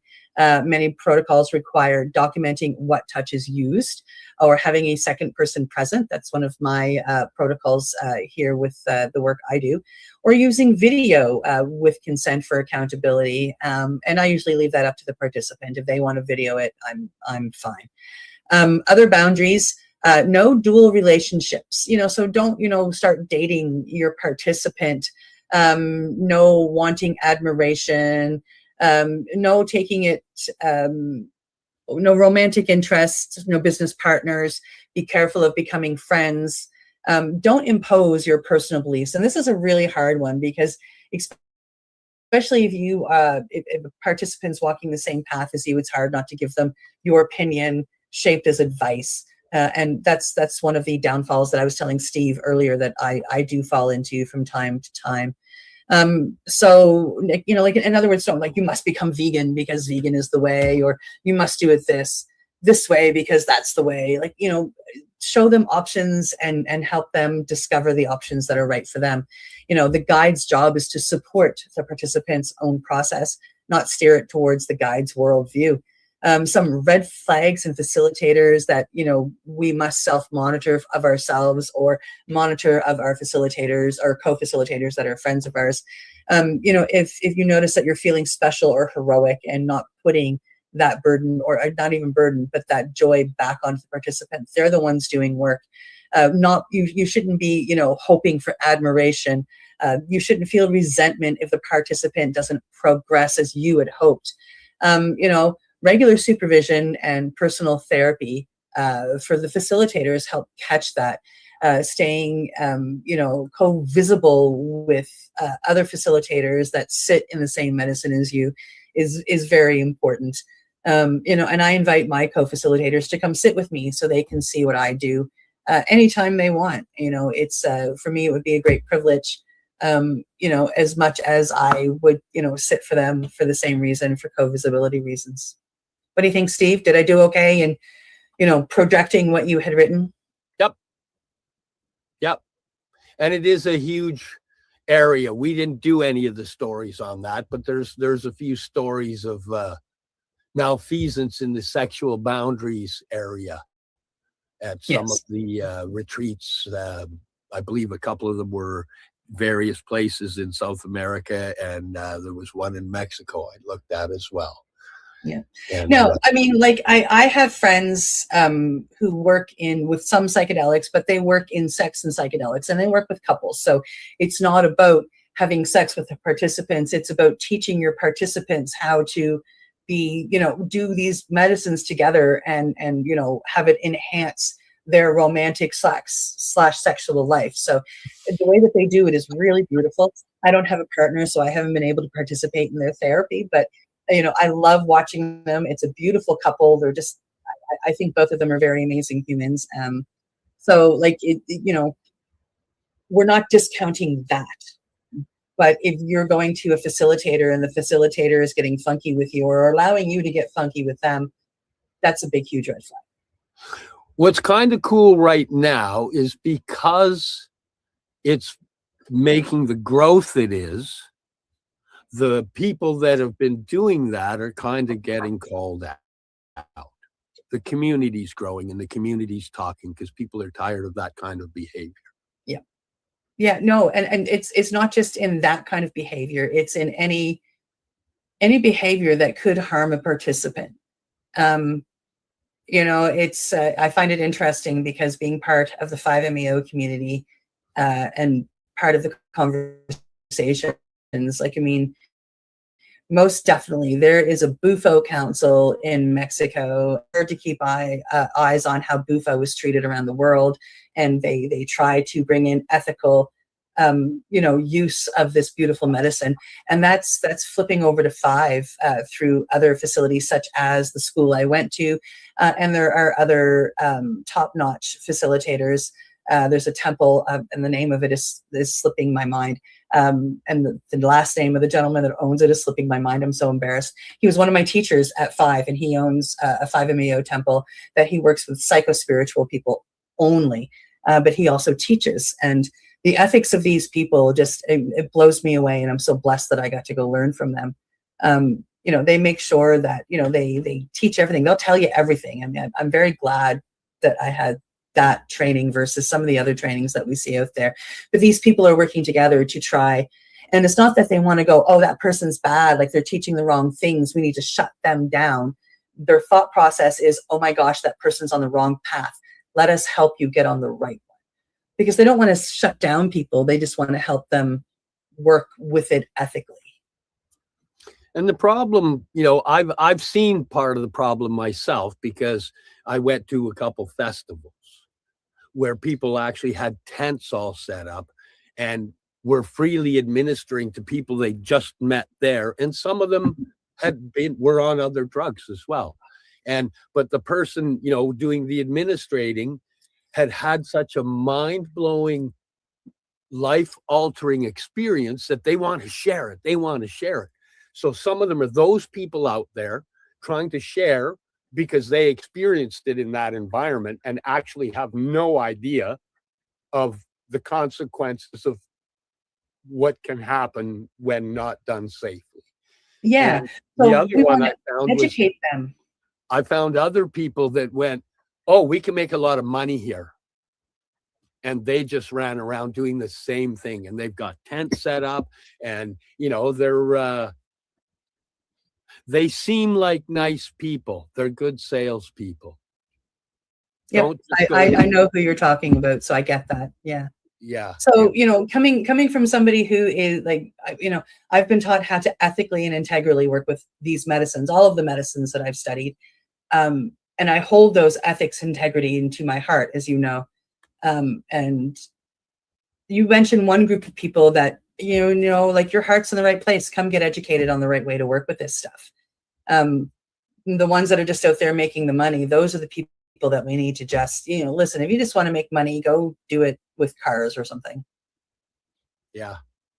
Yeah. Yeah. Because you can screw people up.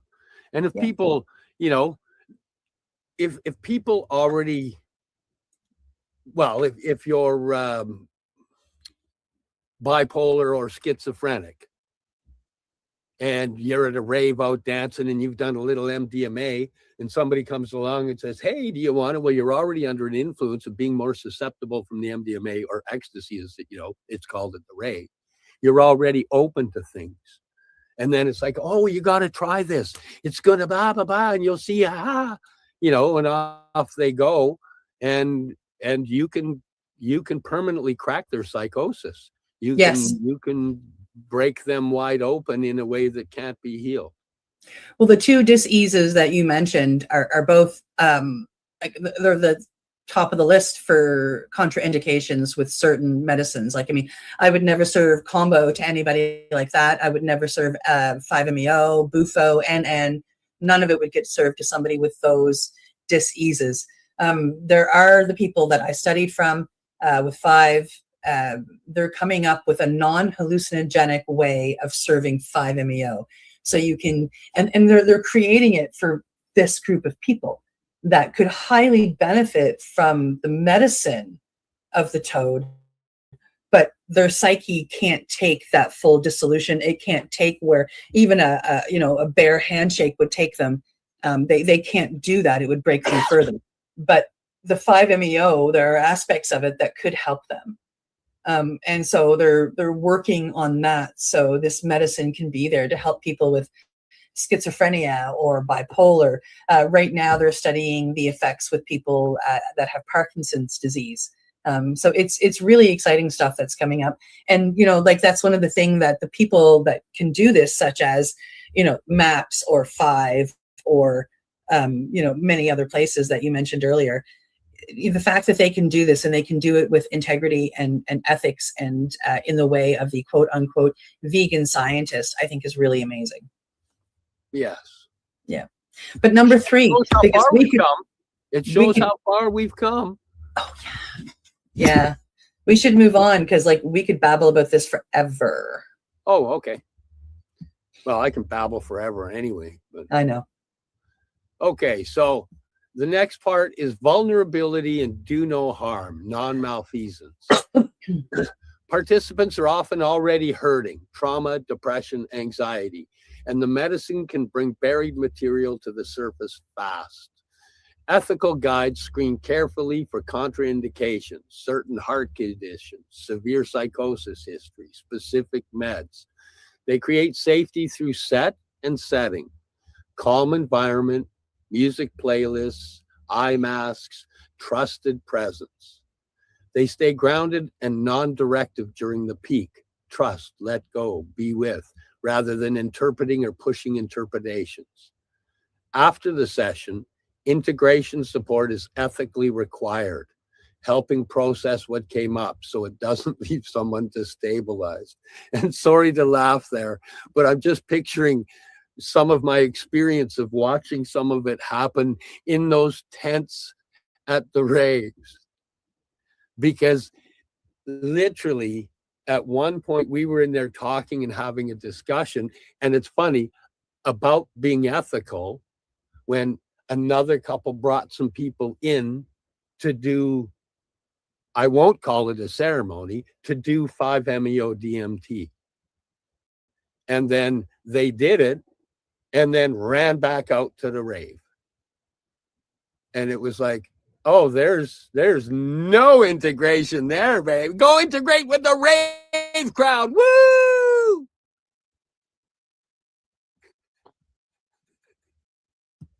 Mm-hmm. So what's your feeling on that? See me twitching? Yeah, no, that kind of stuff bothers me greatly.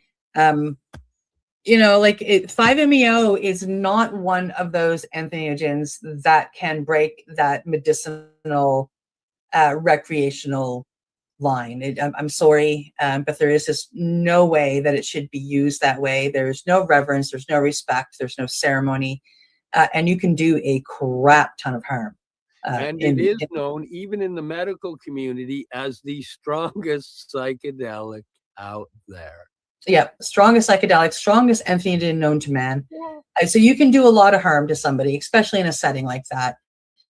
There are other people that are out there serving this stuff that just, it blows my mind how they're doing it. Like, you should never be sitting alone when you intake this medicine, ever. If you have a full release, you have no idea what your body's about to do, and you can choke, you can fall, you can hit your head, so like, I'm not trying to gatekeep it as to say to not go get it and do it at home, but by God, at least be smart enough to have somebody there. And not that I advocate for that. I always think you should get a facilitator, but I know that there's people out there that aren't going to listen to me. So at the very least, don't be alone. But I know some people out there that's how they facilitate is over Zoom. They'll send out a vape or teach the person where to go get the vape, and then they'll sit there over Zoom and get them to do 5 alone. And it just it blows my mind. And then one of the things that happens when you do some of these medicines is you become very your brain becomes neuroplastic. And this is where the God complex on the facilitator can take hold, because what you should be doing is sitting behind your participant when they come back into their body, when they're done their trip. And I don't care if this is mushrooms or 5-MeO or any other of these big medicines. Don't be in front of them. Don't let them fixate on you. Let them fixate on looking out the window, on the birds, on the trees, on the weather, on something, so they can still fixate inwards and recognize that they did their work. The only thing I did was hold a flippin' pipe and make sure that their body didn't die. Very, very, very important parts, but they were in there doing all the work, not me. I was just support. And that's what they have to fixate on. And if you are in your participant's face, especially after something like 5-MeO, they're going to fixate on you. Thank you for healing me.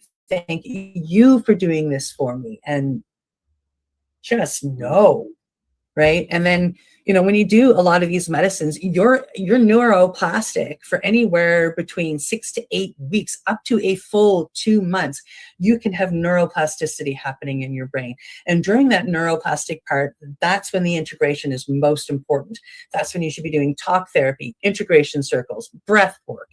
You should not be going back for more psychedelic medicine at that point in time. If you've done 5 today, wait at least 6 weeks. I would really recommend at least 2 months, if not 3 or 4. Many people come back every 3 or 4 months, but they let that neuroplastic part go down, and then they work with, what they've learned through integration, and then they go back to peel the next layer. But, don't do it daily or weekly. Very much let the neuroplastic part do the job through integration. Very important. And you should be telling me to shush now, Cindy, and go on to number 4. Oh, if we don't get to the end, it doesn't matter. We're doing the most important ones right now. Yeah. Did you want to read number 4? Sure, I can read number 4. Number 4 is about training, competence, and avoiding the guru traps. Not everyone should facilitate just because they've tripped a lot. When Steve read this to me earlier, I had a giggle just for that one line.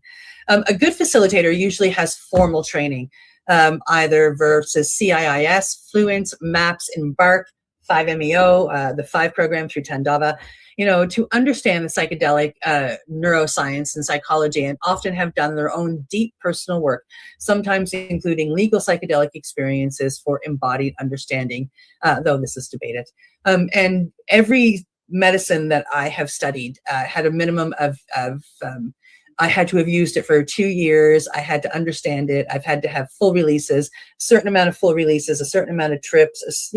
I've had to go to a number of different facilitators to experience different ways before I was even allowed to apply to be educated with these medicines.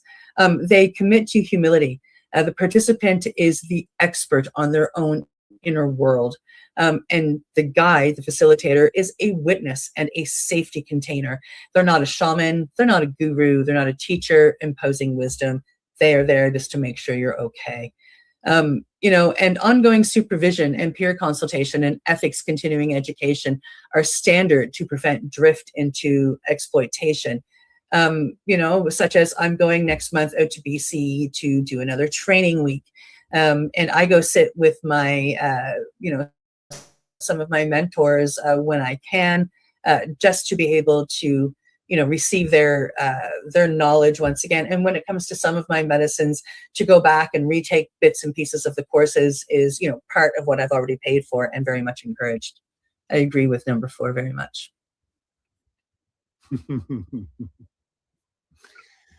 The one in there that I realized I used the wrong word in there because I don't like the word container. I love it. There's the guide as a witness and safety container. They should be a safe space. We don't want to contain the stuff of the other person's energy at all. We want that to lay in the safe space so that the all that can be deals with that energy that they've released. Yes, but the word container means that you are held, and that's what it's meant to represent. So when somebody comes to me, the second we start a discovery call, our container is open. And by what I mean by containers, I am holding you in this safe, contained space. You don't have to worry about anything coming in to get you because I've got you in this space. So I understand what you're saying, but I had to explain why I love it. But in the end, you still say it's the space. It's a container of safe space, yeah. Oh, I see. You're taking it from the container being the person to the container being the space. Yes, the whole space. See, I'm I included find in that most space. people interpret container as themselves, not the space they're in. Oh, okay. And then I actually find some people hold on to that energy because they actually think they're the container. And they're taking on that trauma that the person might be releasing, and they're taking on that energy because they think they're the safe container.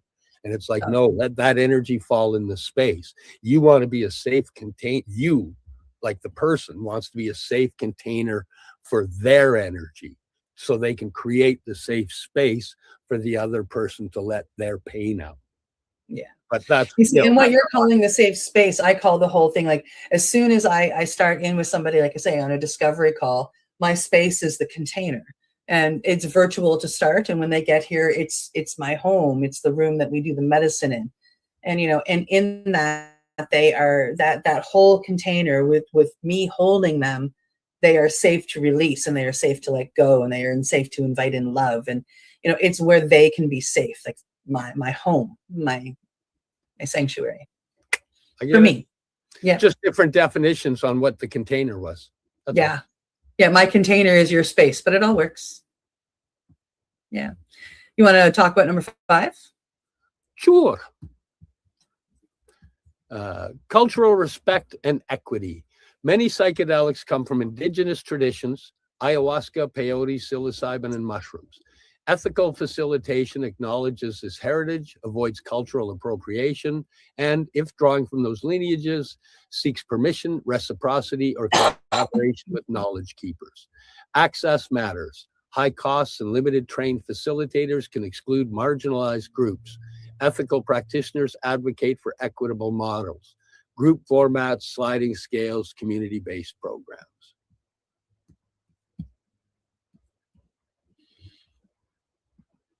I just heard something fall out there. I don't know what's going on.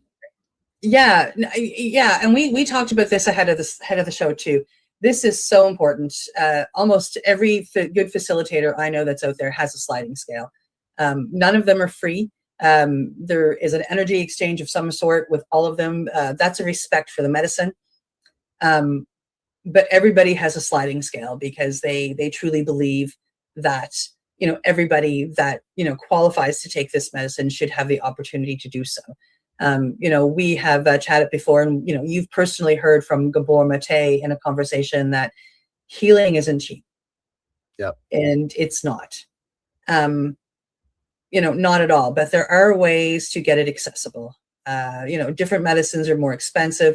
Not everybody needs to run off to Peru to do an ayahuasca treatment, or run off to Mexico to do, you know, iboga or a big 7-day retreat of some sort, or off to Costa Rica. You know,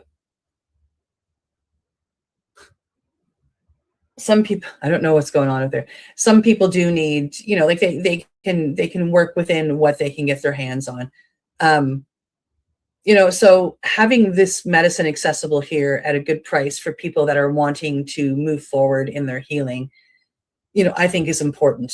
I also think it's important for the facilitators to make space for those, you know, that don't have money, like, you know, people who are on disability or welfare, people who are trapped in homelessness, and who are looking for a way out. And there is a way to work that where, you know, like I open myself up for donations. If people come to me and they look at my price and they want to pay more, well, that more goes into a donation box. So then if I come across somebody who can't afford it, doesn't have enough money, I can dip into that donation and now I'm paid. That energy exchange is still there, even if it doesn't all come from the participant that's taking advantage of it. With people like me, I just want to see people heal. I want to see them step out of addiction and step out of their trauma and realize that they are a bright light, and they are worth this journey. And it is hard work. You know, even with the medicine, it is hard work. But that I want people to realize that they're worth it. You know, there are certain medicines I learned for certain people straight up. You know, I've got 2 young ladies out in BC that inspired me to learn combo, because of the fact that this medicine is so freaking expensive to go hire somebody to facilitate. And these 2 young ladies, I see a bright light in them, and I want to be ready to help them step out of fentanyl addiction when they're ready. Straight up. Wow. Well, on that note, it's probably a good time to say thank you for joining us here on The Mushy Moment. Thanks for supporting us. Thanks to the network for having us on. Thanks to our sponsors for allowing this to happen. And next week, we'll see you with Sweet Pea and Mayhem. And the week after that, we'll be back with We'll be back. You're listening to the Pace Radio Network here at paceradio.net. The opinions of the individuals during this broadcast are their own and may not be the opinions of their group or other organizations they may be involved with. All medical advice during our broadcast is not a medical opinion and should be checked with your medical physician. Enjoy the buzz of legalization with Campbellford Lifestyle Shop. From lights to plant nutrients, books, consumption accessories, and more. We've got all your basics to grow or consume cannabis. Visit our info center or take a look at our piercing services and body jewelry, now available in-store through Campbellford Lifestyle Shop, 17 Bridge Street West, Campbellford. Limestone City Hydroponics is Kingston, Ontario's hydroponics shop. Take your growing to the next level and create the optimal environment with a tent kit, or maximize your yield with an ebb and flow flood table kit. Either way, Limestone City Hydroponics has more sizes and options to fit your needs. Are you looking for the power of the sun that adapts to your budget? Then look no further, as they have professional grow lighting. They have indoor grow systems that are easy and cost effective, with many options to fit your living space and lifestyle. Cultivate your growing potential. We have everything you need to succeed. And if you can't make it to the store, they offer local delivery to the greater Kingston area. Remember, when you're looking for experts to help you grow, then look no further than the locally owned Limestone City Hydroponics, 105 Sunderland Drive in Kingston, Ontario. Call them at 613-548-0420. We are people advocating cannabis education here at paceradio.net.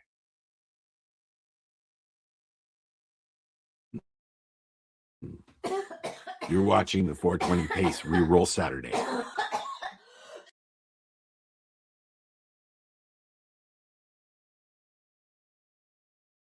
Oh, this one is coming in the headline that the AGCO reverses policing of the word dispensary, now says stores can use the term outside of medical context. We ran this story the other day on Thursday, and I can tell you that the short that we put out, it lit on fire. Hundreds and hundreds and hundreds of people were looking at that, and people were just like, what the hell is going on? So this is already a follow-up to that story from Thursday. And here we go. Following a recent enforcement push, the Alcohol and Gaming Commission of Ontario now says it will no longer prevent cannabis retailers from using the term dispensary in their business descriptions, as long as it does not inherently imply medical advice or a medical context. Ontario's cannabis regulators sent out a memo to stakeholders back on March the 13th, informing them of the policy shift, following an outcry from some retailers over recent weeks, as covered by Strachan. Now, the AGCO had previously informed the cannabis retailers in Ontario that they had to remove any use of the word dispensary from their websites and online storefronts, even back-end metadata, leading some retailers to undertake a complicated process of editing their websites. It now clarifies that while cannabis retailers must continue to comply with all other applicable requirements under the AGCO's register standards, including ensuring that retail operations do not present themselves as medical providers or offer medical advice. This will not include the use of the term dispensary when used outside of a medical context. While the word dispensary has traditionally referred broadly to a place where medicine is dispensed, similar to a pharmacy, cannabis retailers in the province argued the term has become synonymous with cannabis stores in the average consumer's mind in recent decades, particularly with the rise of cannabis stores in Canada and the US. Now, such enforcement actions, they argue, only serve to hand customers back to the illicit market without actually protecting the public. While the AGCO initially rejected this concern, the agency has now acknowledged that the language evolves and terms acquire new meanings over time.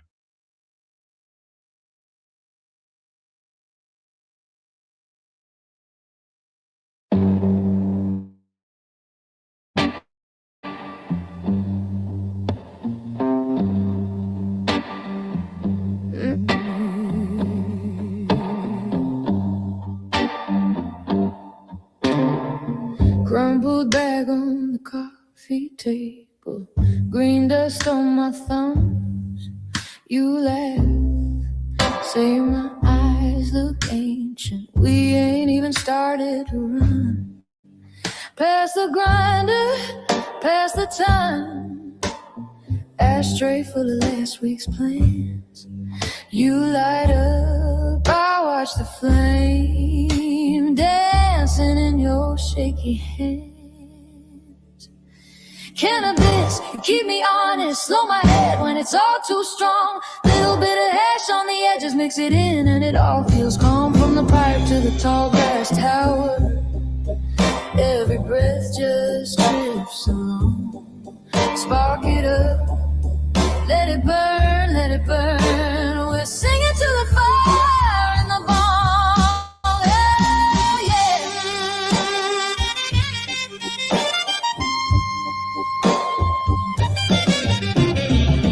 Couch got dance with our names in it. Same groove, same old show. You call, then you start confessing things you never let me know. Cherry glowing in the dim, whole room smells like late July. I lose track of every worry. Watch the circles climb and die. Cannabis, you keep me honest, slow my head when it's all too strong. Little bit of hash on the edges, mix it in and it all feels calm. From the pipe to the tall glass tower, every breath just drifts along. Spark it up, let it burn, let it burn. We're singing to the fire in the bong,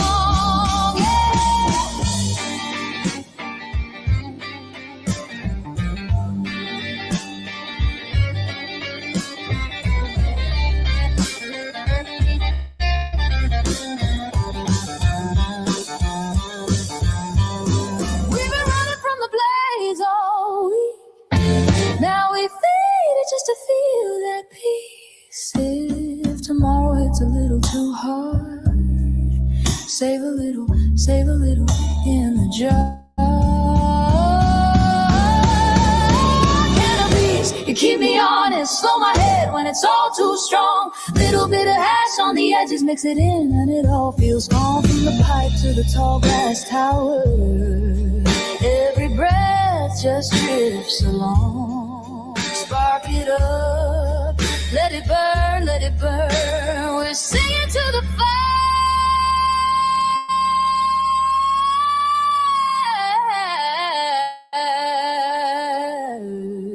in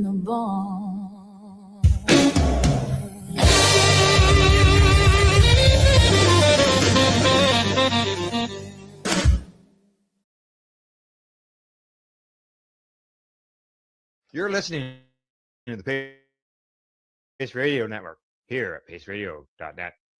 The views expressed by the broadcast are their own opinions, and they may not be the same as those of their group or other organizations they may be involved with. All medical advice during our broadcast is not a medical opinion and should be checked with your medical physician.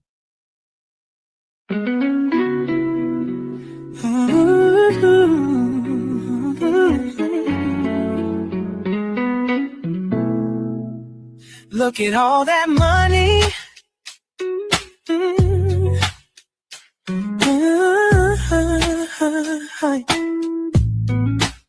Look at all that money.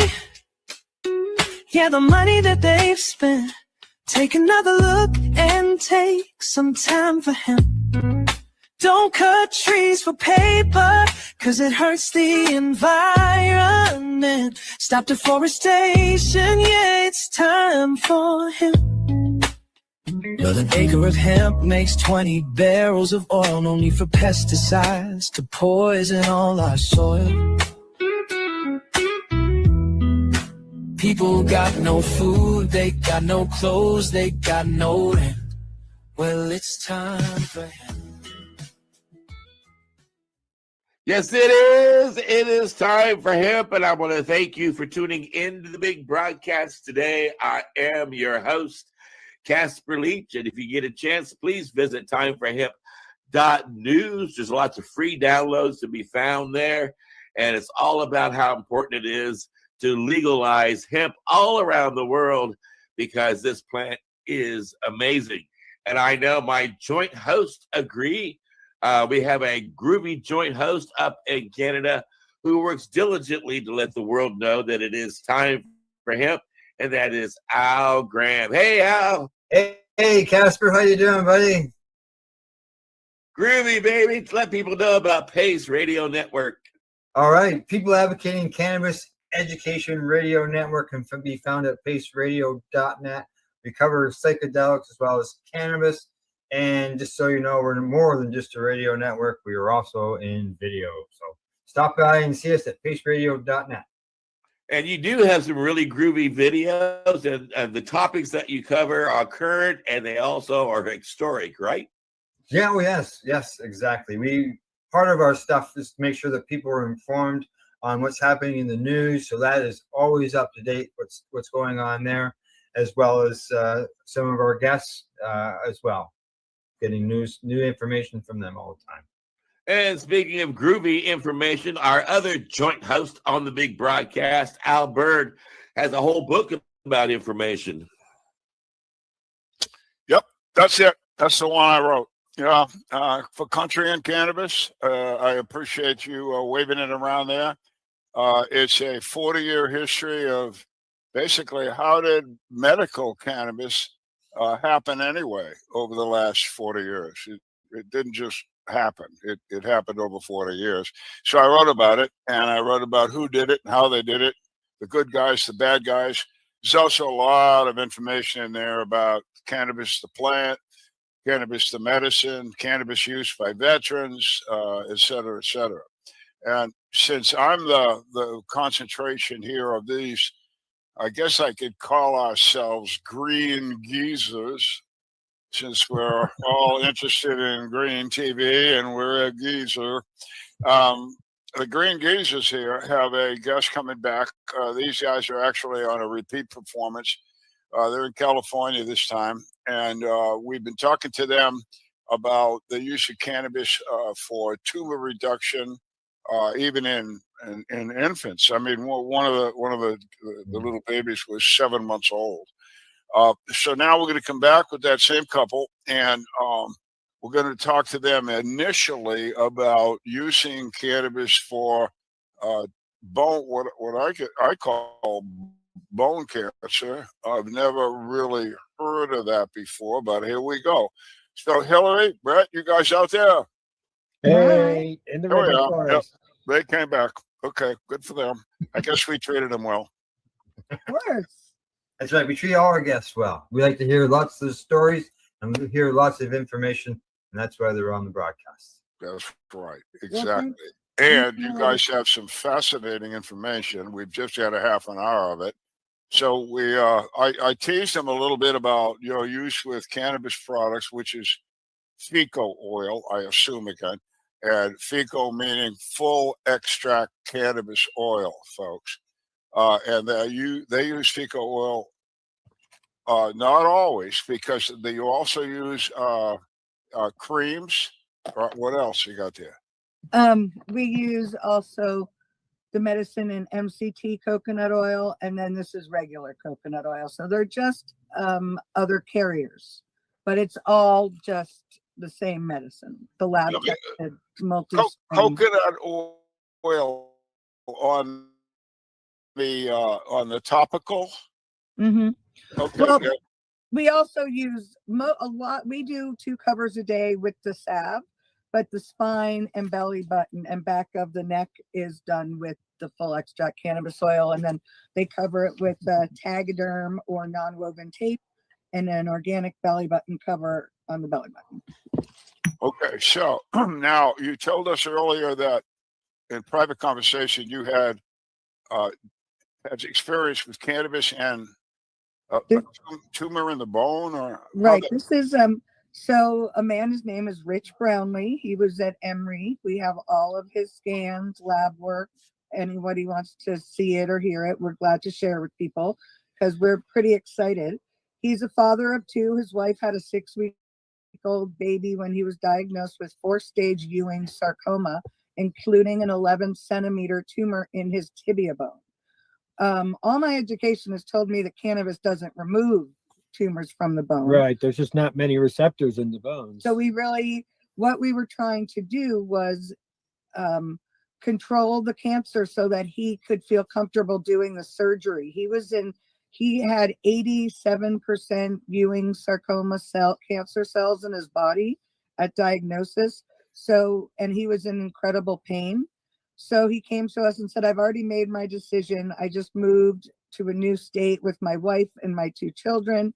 I have my dream job and I'm going to keep it a secret, he said.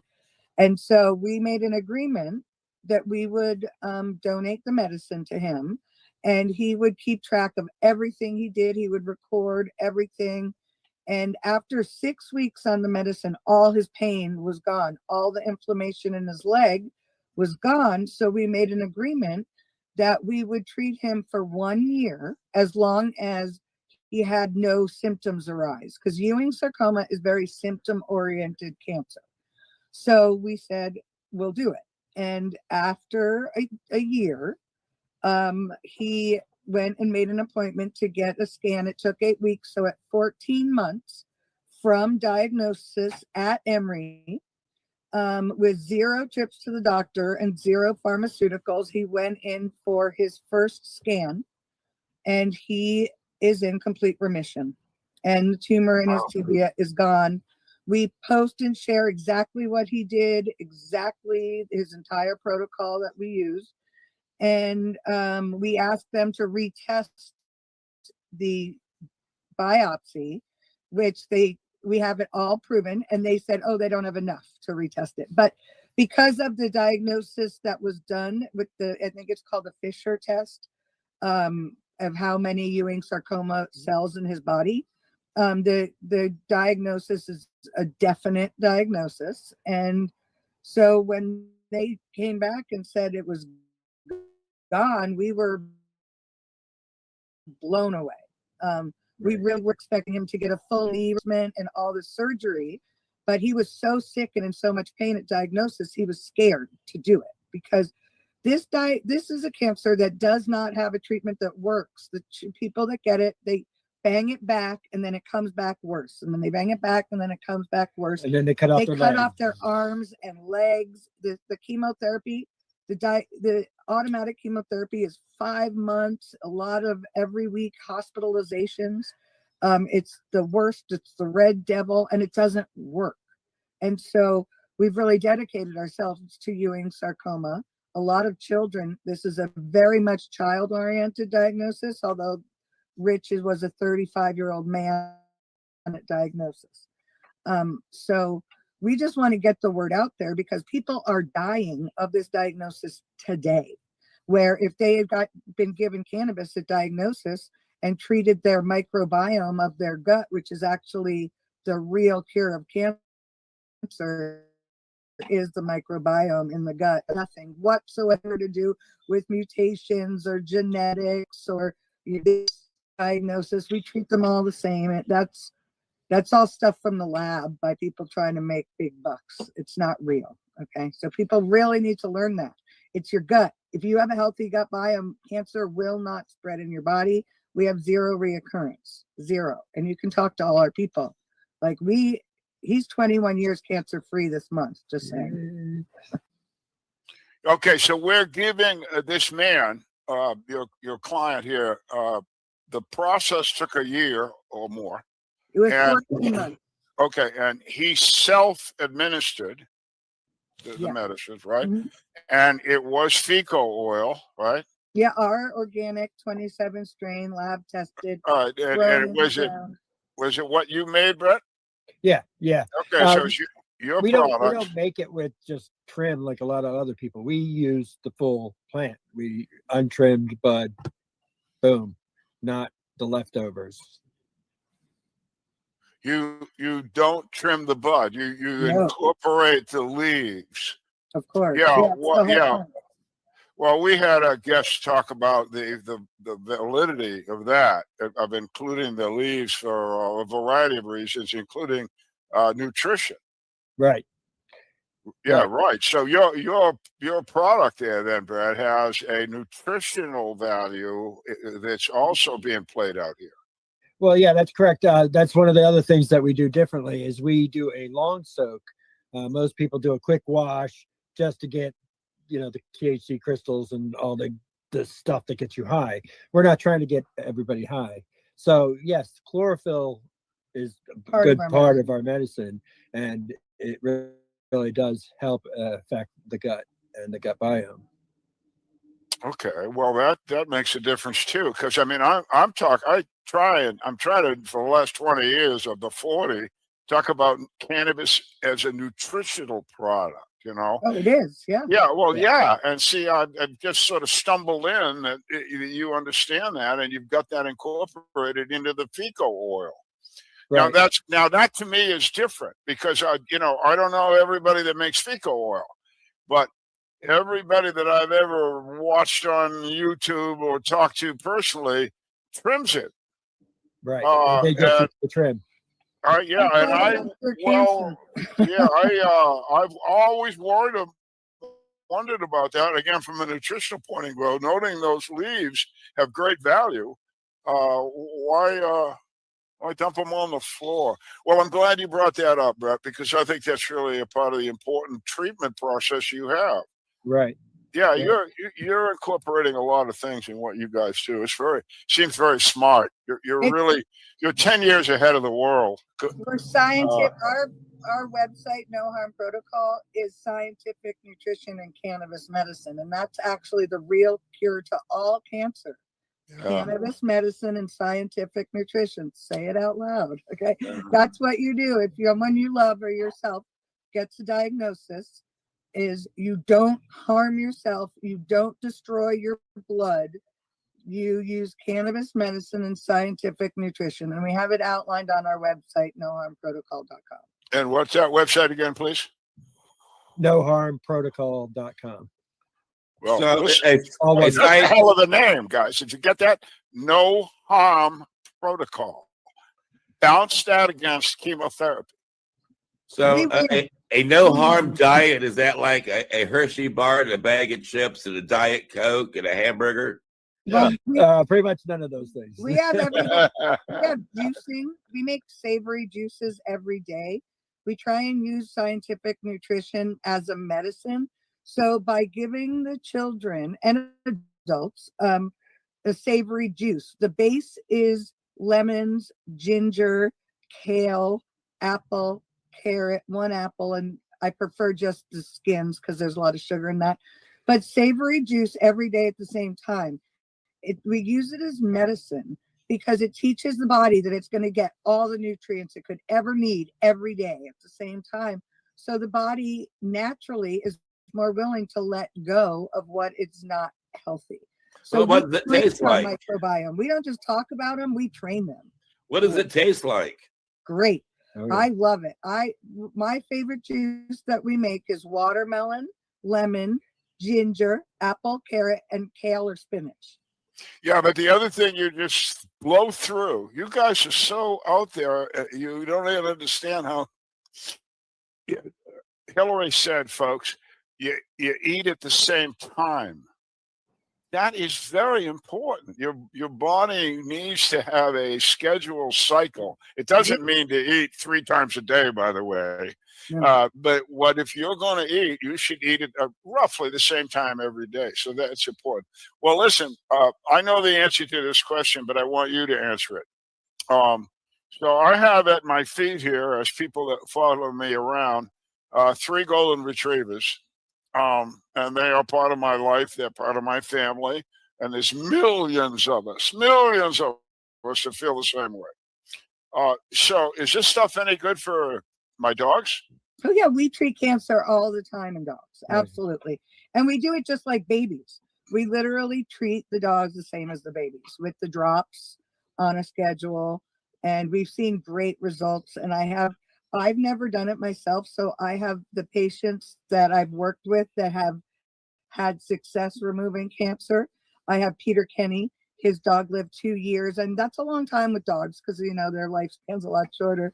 So I have people that I work with that have used it successfully. So when people call me, I get them the medicine, but I refer them to Peter Kenny, and he talks them through it because he's done it. And this is the same basic procedure would be fecal oil and drops. Yeah, just like this. Yeah. Okay. Yep. And 1 drop per milligram. well, I knew the answer, and that's why I asked it. So let me expand. So what about if I got a sick giraffe? I think that all mammals have an endocannabinoid system. So I That's would right. believe that That's you right. could absolutely use it on a giraffe. Yeah, And if you have one, let us know because we will come over. Yeah, Yeah, I've never rode a giraffe before. I wanted a zebra really badly my whole life. So Well, I've seen on YouTube that there is a giraffe hotel that people can go to that has giraffes on the property, and the giraffes pop their heads into the window during breakfast and say hello. So people who love giraffes can go to the giraffe hotel and hang out with the giraffes. They're cool. They're cool critters. But you're right. Not only mammals have an endocannabinoid system, folks, but every living creature on Earth, except insects. Well, and except members of Congress, because we're not sure if they're even human. Well, I won't go there, but I won't argue the people. But everything on Earth. So you're looking at the American eagle, or you're looking at a gray whale, or you see a rabbit running through the desert, or you see Castor leech. They all have an endocannabinoid system. Even him. Even the ladies on The View. Yeah. Oh, yeah. Even them, unfortunately. But so do the ladies on Baywatch. So hey, everything evens out. What the hell? All right. Look. So we got just a little bit left. What can you add to this conversation for the general public? I know you're going to say what I hope you're going to say is try it first. Again, give us that speech again. How no harm protocol. That's a pretty that's a pretty bold statement. Well, it came out very organically because people would ask us all the time, what's your protocol? And we'd look at each other and we'd say, no harm. And so it kind of named itself, to be honest. We didn't think of it. It just came out. And one of our moms made this website for us. We're not a business in any way. My voice is going hoarse from talking so much. So one of my moms literally made this for me. Did a nice job. Yeah, Yes, it's she's very, very amazing. well done. And I love the name, No Harm Protocol. It's well chosen, and it means a lot. And I think it sends a definite message that what you're doing is excellent. Again, as Brett said earlier, let's do this first. Right. You can, if it doesn't work, you can try that other shit. I wouldn't, but you can. But yeah, I wouldn't. Yeah, But but that's what we love well, the about other thing is stress again. That one man did this for a year, but you're talking that you can see a reasonably good successes within weeks, right?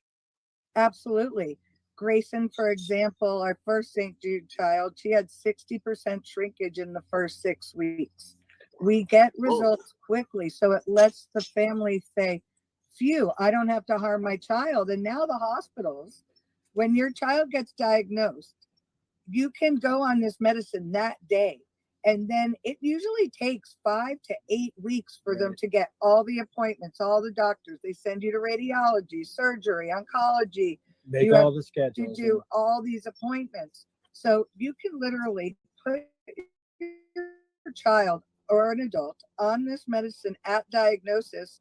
And by the time they rescan you to start treatment, we can have a good idea of the success that you can have with this medicine. Wow, We see that's blood work change. yeah. I mean that's timing there is important, of course. And then the other thing I would guess is since you're seeing some sort of immediate positive results, that encourages the family to be more precise, more involved, more everything. I would think. And it gives them confidence that they're doing the right thing. It's really builds self-esteem. I see cancer diagnosis destroy families. Oh, sure, of course. Yeah, Right. yeah. That's part of our no harm, is not to harm the family And either. siblings. It's they go through just as much trauma as the patient. Sure, they do. Yeah, maybe more. Yeah, and I watch St. Jude on TV. They have hospital ads, and I feel terrible for those kids. Well, they're guinea pigs over there. Yeah. Yeah, but I mean, you can see that they're being radiated in from and you just know that. Yeah, well, harmed. And so I compare that ad on TV to what you've just told me, and I go, why would anybody do that to their child before they got a hold of you two? I can't imagine. Well, I cannot imagine going too much beyond a half hour in our broadcast. So because of that, it is necessary to wind it up. Brett, Hillary wants to let people know one more time how they can find you. We are Old School Farms on Facebook, and we are noharmprotocol.com. Yep. And Al Byrne, let people know where they can find your book. Everywhere books are sold on the internet. It's also an ebook. So if you don't want to pop for $25, you can pop for 8 or 9. I actually like the book. And the thing I like about it, even though I wrote it, I go back all the time and look at it for references. I don't remember everything, although I'm pretty good at it for an old guy. So take a look at it. And then also take a look at my friend Al Graham's whole plethora. I think I said that right. Of things that he offers on his programs. Both, even though it's radio. See radio over his shoulder, it's also very video.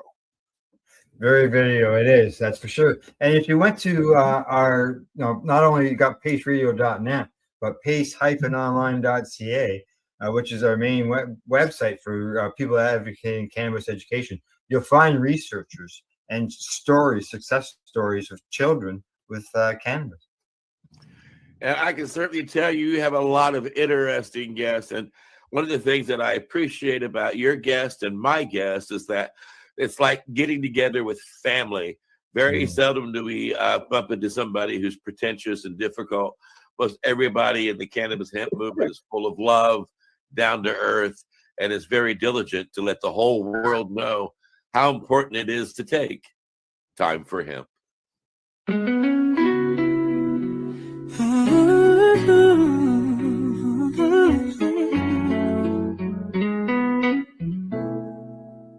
Look at all that money.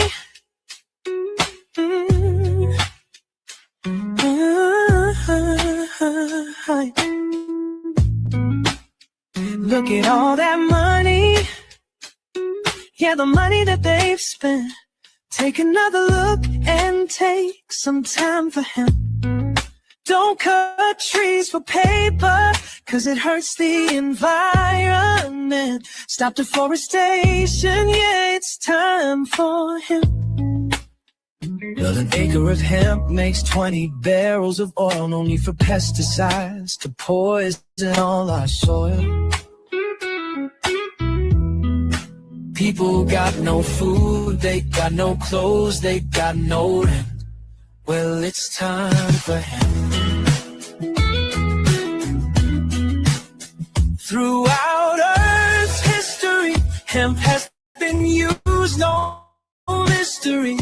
Hemp was legal to pay your taxes for more than a century. Faxes, the founding fathers make sense to me. It's time to grow hemp legally.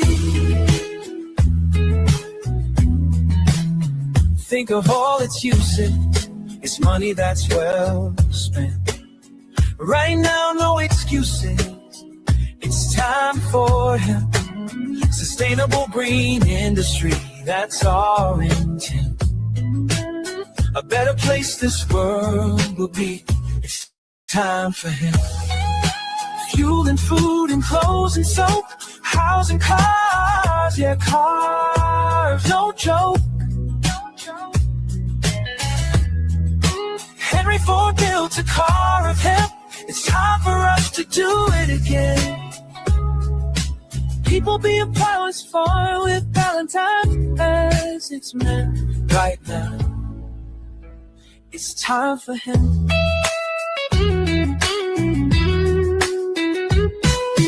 Hemp is a true necessity for the wealth and protection of this country. Thomas Jefferson spoke those words. He knew the value of these herbs.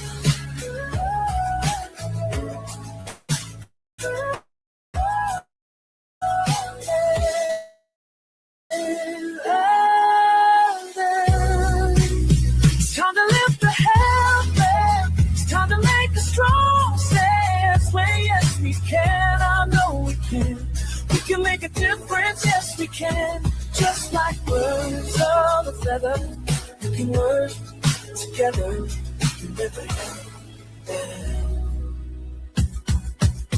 Look at all that money, yeah, the money that they spend. Take another look and take some time for him. Don't cut trees for paper, cause it hurts the environment. Stop deforestation, yeah, it's time for him.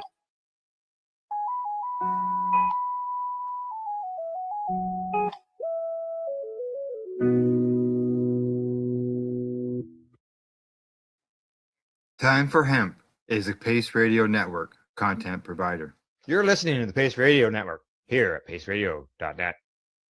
The opinions of the individuals during this broadcast are their own and may not be the opinions of their group or other organizations they may be involved with. All medical advice during our broadcast is not a medical opinion and should be checked with your medical physician. Enjoy the buzz of legalization with Campbellford Lifestyle Shop. From lights to plant nutrients, books, consumption accessories, and more. We've got all your basics to grow or consume cannabis. Visit our info center or take a look at our piercing services and body jewelry, now available in-store through Campbellford Lifestyle Shop, 17 Bridge Street West, Campbellford. Limestone City Hydroponics is Kingston, Ontario's hydroponic shop. Take your growing to the next level and create the optimal environment with a tent kit, or maximize your yield with an ebb and flow flood table kit. Either way, Limestone City Hydroponics has more sizes and options to fit your needs.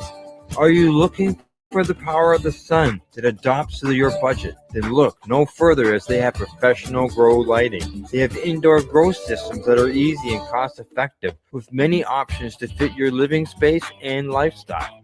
Cultivate your growing potential. We have everything you need to succeed. And if you can't make it to the store, they offer local delivery to the greater Kingston area.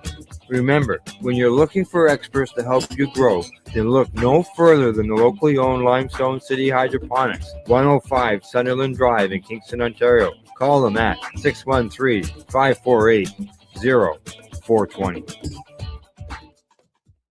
We are people advocating cannabis education here at paceradio.net. You're watching the 420 Pace, found at 420pace.ca.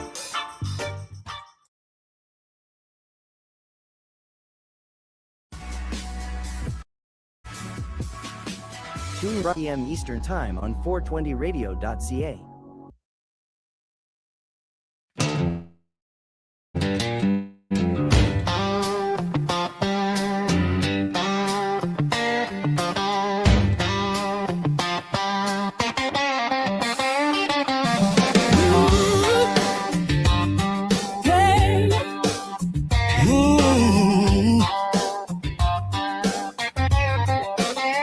Got the slab on the table, little brick, all pressed, all gold. 5 tons in the steel frame waiting. Whole room hush when it flows.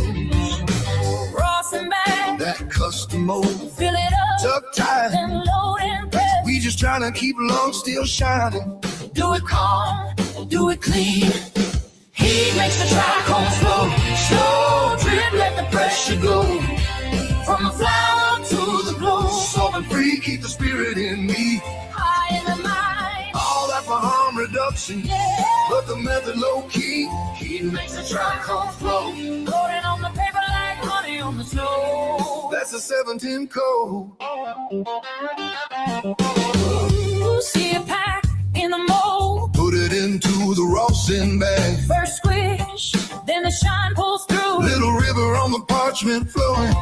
Big flash, Clear drop, that you wait out, take a breath. think twice, Dose right. keep the bag in view. We just squish. We don't strip, we don't rush, treat the plant like it's part of you. He makes the trichome flow, slow drip, Let the pressure go. from the flower to the glow. Solving free, keep the spirit in me. High in the mind. All that for harm reduction, Yeah. but the method low key. He makes the trichome flow. Rolling on the paper like honey on the snow. That's a 710 code.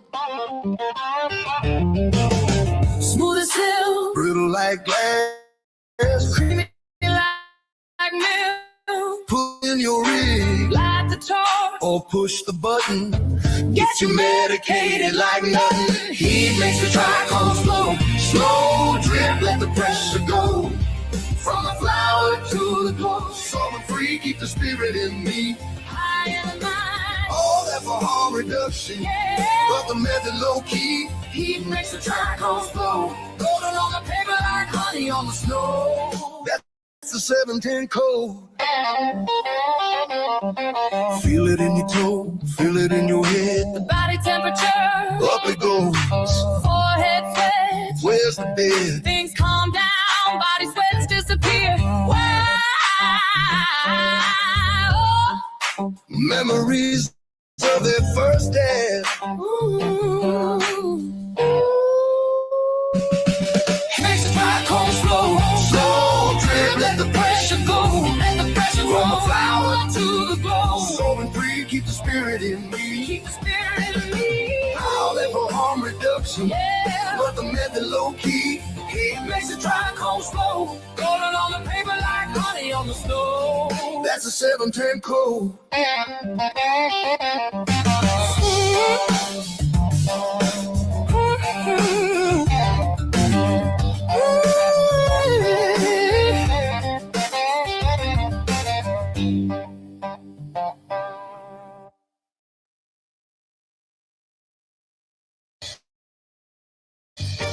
You're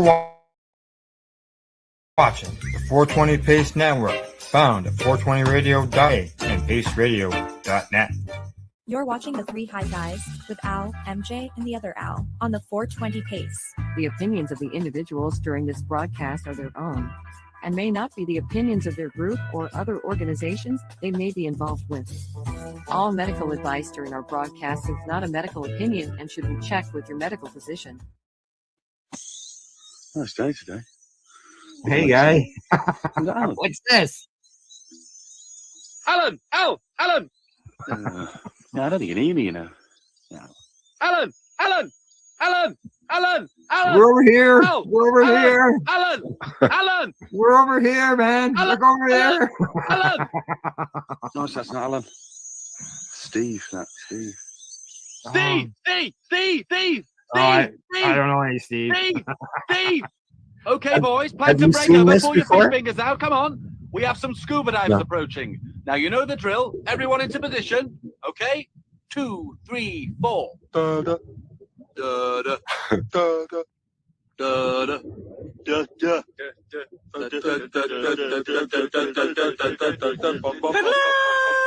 Louder, boys, louder. Give me more cello. More cello, Roger. Use the gills. Brian, I love it. I love it. You're even scaring me. Andrew, are you chewing? No. Well, I hope you bought enough for everyone. Come on, spit it out. Okay, back into positions. And a 1 and a 2. Oh, no, that's not Steve. That is Alan. Alan. He's still trying to find us. We're Someone over just here, say my buddy. name. Behind you, behind you. Hey. You say Alan. That's actually from a BBC nature special. There's a few of them. Well, I've heard about the Alan thing, but I've never watched the video. Have you ever seen? You know that I guess it's turned into a skit. It's like, hey, what's your name? Ezekiel. What's your name? You've seen that one, right? No. Okay, so there's we played the original on the 420 show one day. Oh yeah. And the ending is not what you would think. No, man. No. So if you're interested in what I'm saying, Google it. I don't want to play it again because it's actually right. Okay. Let's see. In the show today, we've got the top 5 highest or strongest cannabis strains. We've got some recipes. We got some news, sports news. Got some news. Got a review as well. A couple reviews, I think. I think we've got a couple reviews.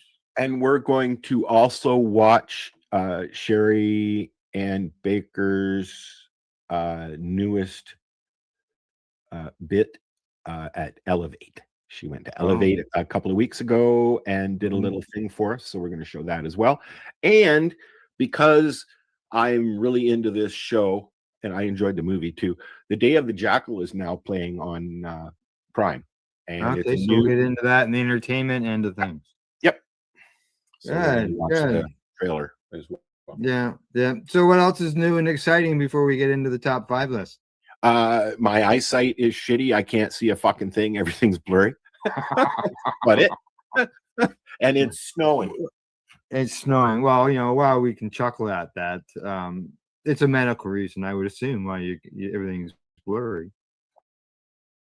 Diabetes. Yeah. Yep. So will that go away does that mean as far as does that mean that your readings are off, or it's just something It might mean a few things. I'm in the process. I got a new doctor, so in the process of finding out what the fuck. And it might just be stress and tired and not feeling well and life. Yep. Yeah. I mean, I can see. It's just everything. My eyesight's changing, I guess, is what it is. There's that too, right? We're all getting older. Yep. I also you don't wear glasses though, do you? You don't wear reading glasses, do you? I've had better than 20/20 vision all my life until but now I'm getting orbs and I get black spots and things like that. So obviously the diabetes is affecting it. Yeah. So we'll find it. You'll find out. Yeah, exactly. So now being that you were in Northern Ontario, how's the snow? You getting any? Have any? Like I said, it's been snowing since yesterday morning. Since yesterday. Yep. And for 24 hours now. I've got about 6 inches on my car. 6 inches. Yeah. We got we don't have any.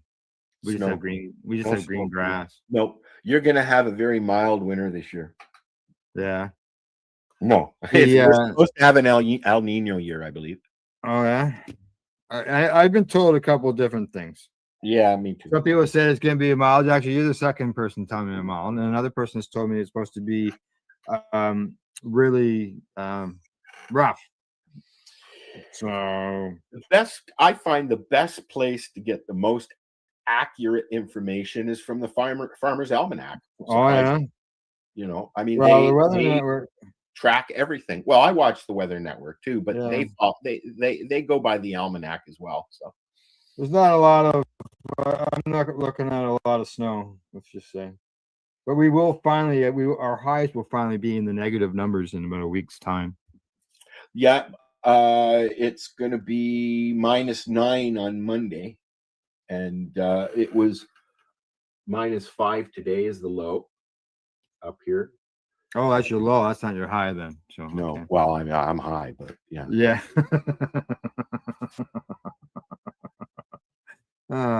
So let's see what else. Anything else new and exciting up there for you? Got snow. The holiday train is on the way. Holiday train. Have you ever seen the holiday train, Al? No, I don't think so. It doesn't. I've seen it promoted, but I've never seen it actual. It doesn't go through where you are. What it does is No. it goes.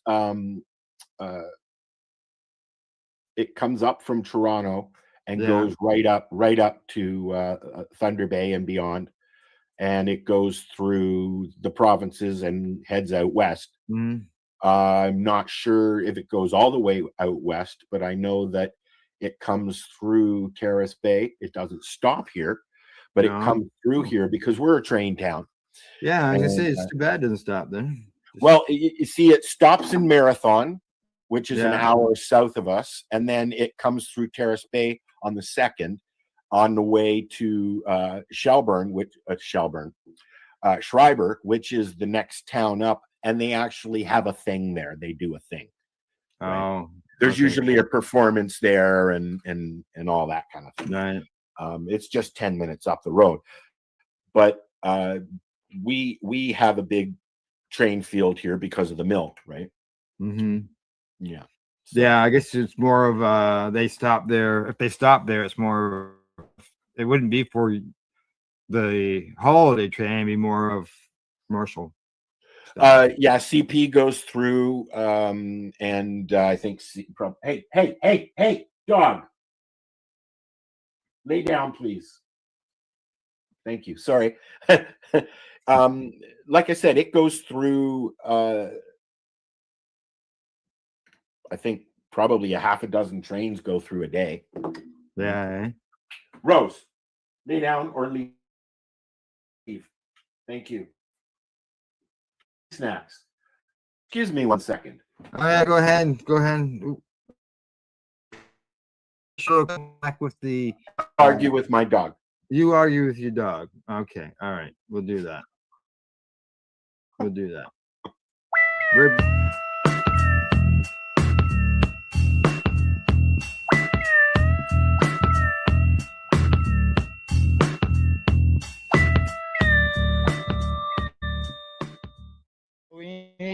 We need lounges. We need lounges where they can host events. Yes, we do. We're missing so many of them now. It's really sad. So why do you march, Ashley?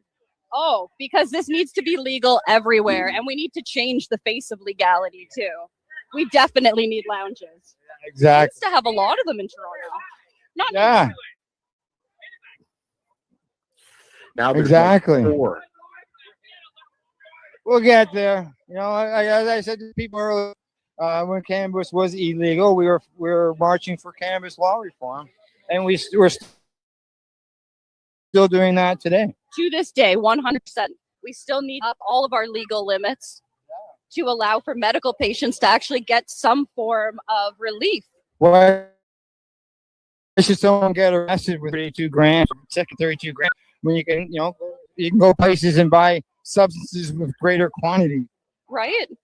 Yeah. Ridiculous. Absolutely ridiculous. All right. Thanks, Ashley. No problem. Thank you. Website.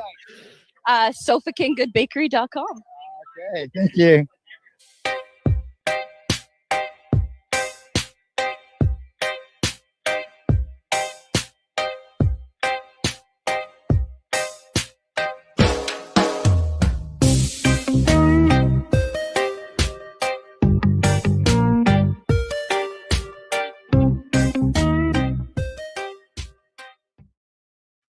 There you go. How'd you make out? She left. She left. Okay, all right. On to the top 5. It's certainly high on the list. All right. Today, as Al mentioned earlier, he was having some problems reading because his vision is off.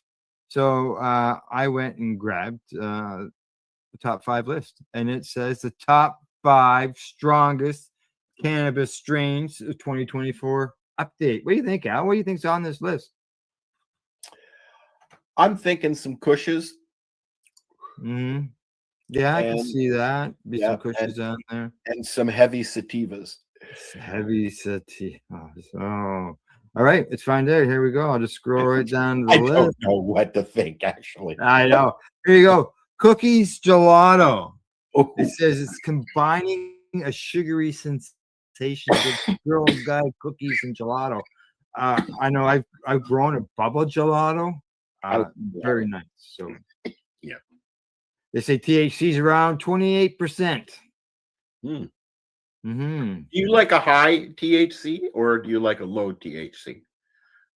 Myself, I'm gonna say medium to high. I don't mind the lower end of THCs because they don't overwhelm me, right? Right. Sometimes a high THC will trigger a mental health event. Yeah, I've had strains over the years where I found, and I've actually had them tested, and one of them was a Humber Valley Kush. It came in at 17%. That I enjoyed it better than other strains that I had that were higher. Well, that's what I'm getting at. There's a strain that I like that's put out by Tweed, and it's 18% usually, and it's just their indica, right? Right. And although I won't get it again because it doesn't puff up nice and blah blah blah blah blah, but I enjoyed it when I had it because it wasn't overwhelming. Like I said, I have to be careful. Sometimes I get a little too high. Yeah. Well, they say this one is bringing about a euphoric rush with relaxing touch. This hybrid makes sure you don't go too deep in one direction, even if you're headed for the stars. As we just said. Yeah, there you go. Here's some information on it. 50% sativa, 50% indica. I like a 50-50 or a 60-40. Yeah, 5 to 6 feet tall, ready middle of October if you're growing outside. So, okay, Royal Gorilla, and just so you know, this comes from Royal Queen Seeds. Never heard of this. So this is their brands. Yes, okay. Yeah, I met them at Treating Yourself Expo. See, Royal Gorilla. They say the gorilla genetics have been around in the U.S. for a while. So that would probably consist of a Gorilla Glue strain, right? Yeah, it doesn't really say what it's. It's probably below the picture here. 26% THC content. So there you go. Super Dub or Doob, D-U-B-B. Doob. Super Doob crossed with Chem Sus, crossed with Chocolate Diesel. Oh. 3 to 5 feet high, 8 to 10 weeks. It's going to take you to grow it indoors. And it's a 50-50 plant. That might be interesting. That sounds like something that might be good down in the basement. Yeah, indoors, you're looking at, I'm going to say 8 to 10 weeks on that. That's not bad. No. Isn't it usually 16? No, that's for sativas. Oh, okay. Indoors, 8 to 10 weeks for an indica. Okay. Yeah, even even a little bit less. Let's see, green gelato. Another gelato. Yeah. The parent plants are sunset sherbet and thin mint cookies. I've had both of those and I enjoy them. I would probably like that strain. Yeah. They're famous for their sweet flavor and strong high, and they have a 25% THC percentage. You'll have to post that. You'll put that list in our chat there when. Yes, I will. Let's see. I'll just keep that, and then let's see. Fruity tones, sharp with mint, spicy cushion, warm cookie flavor. Yummy. 45% sativa, 55% indica, 5 to 7 feet tall, early October outdoors, 8 to 10 weeks inside. And it's only 3 to 4 feet tall. Do they have prices? No. Oh, okay. They have a button that says buy. Next one, Hulk Berry. Who? Hulk Berry. Never heard of it. Neither have I. It says it has attained a cult status in a short amount of time following its success at the 2014 High Times Cup. 28% THC. They say it's the breeding of OG Kush with strawberry diesel. Mix of an indica and sativa effects and a fruity taste. There you go. Here's the information. 65% sativa, 35% indica.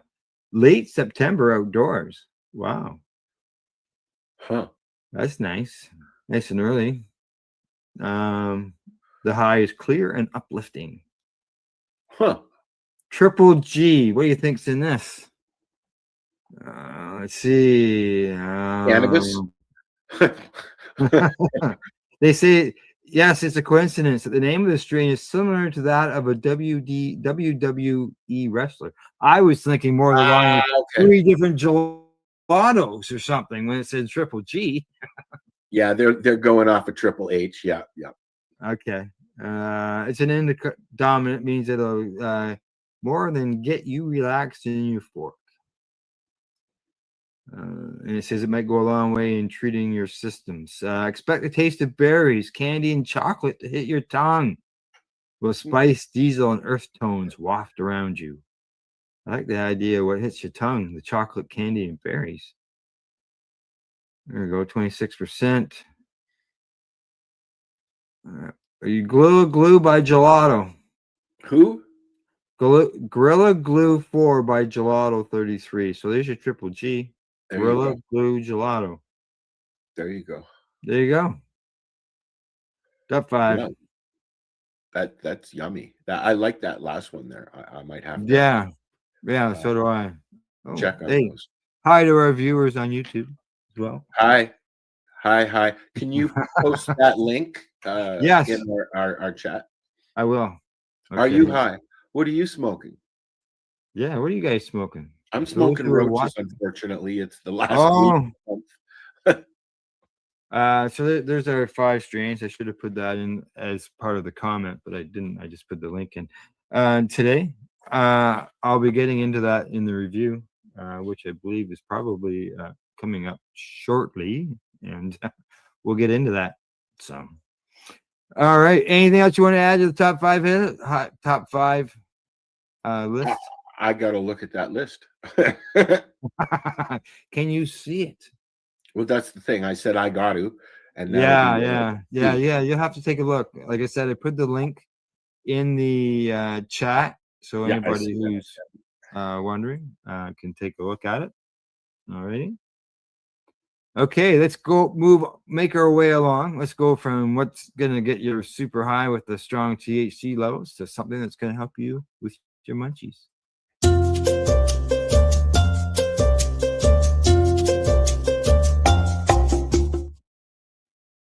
All right, recipe time. I always like doing recipes. I don't get into this big detail on how to do everything.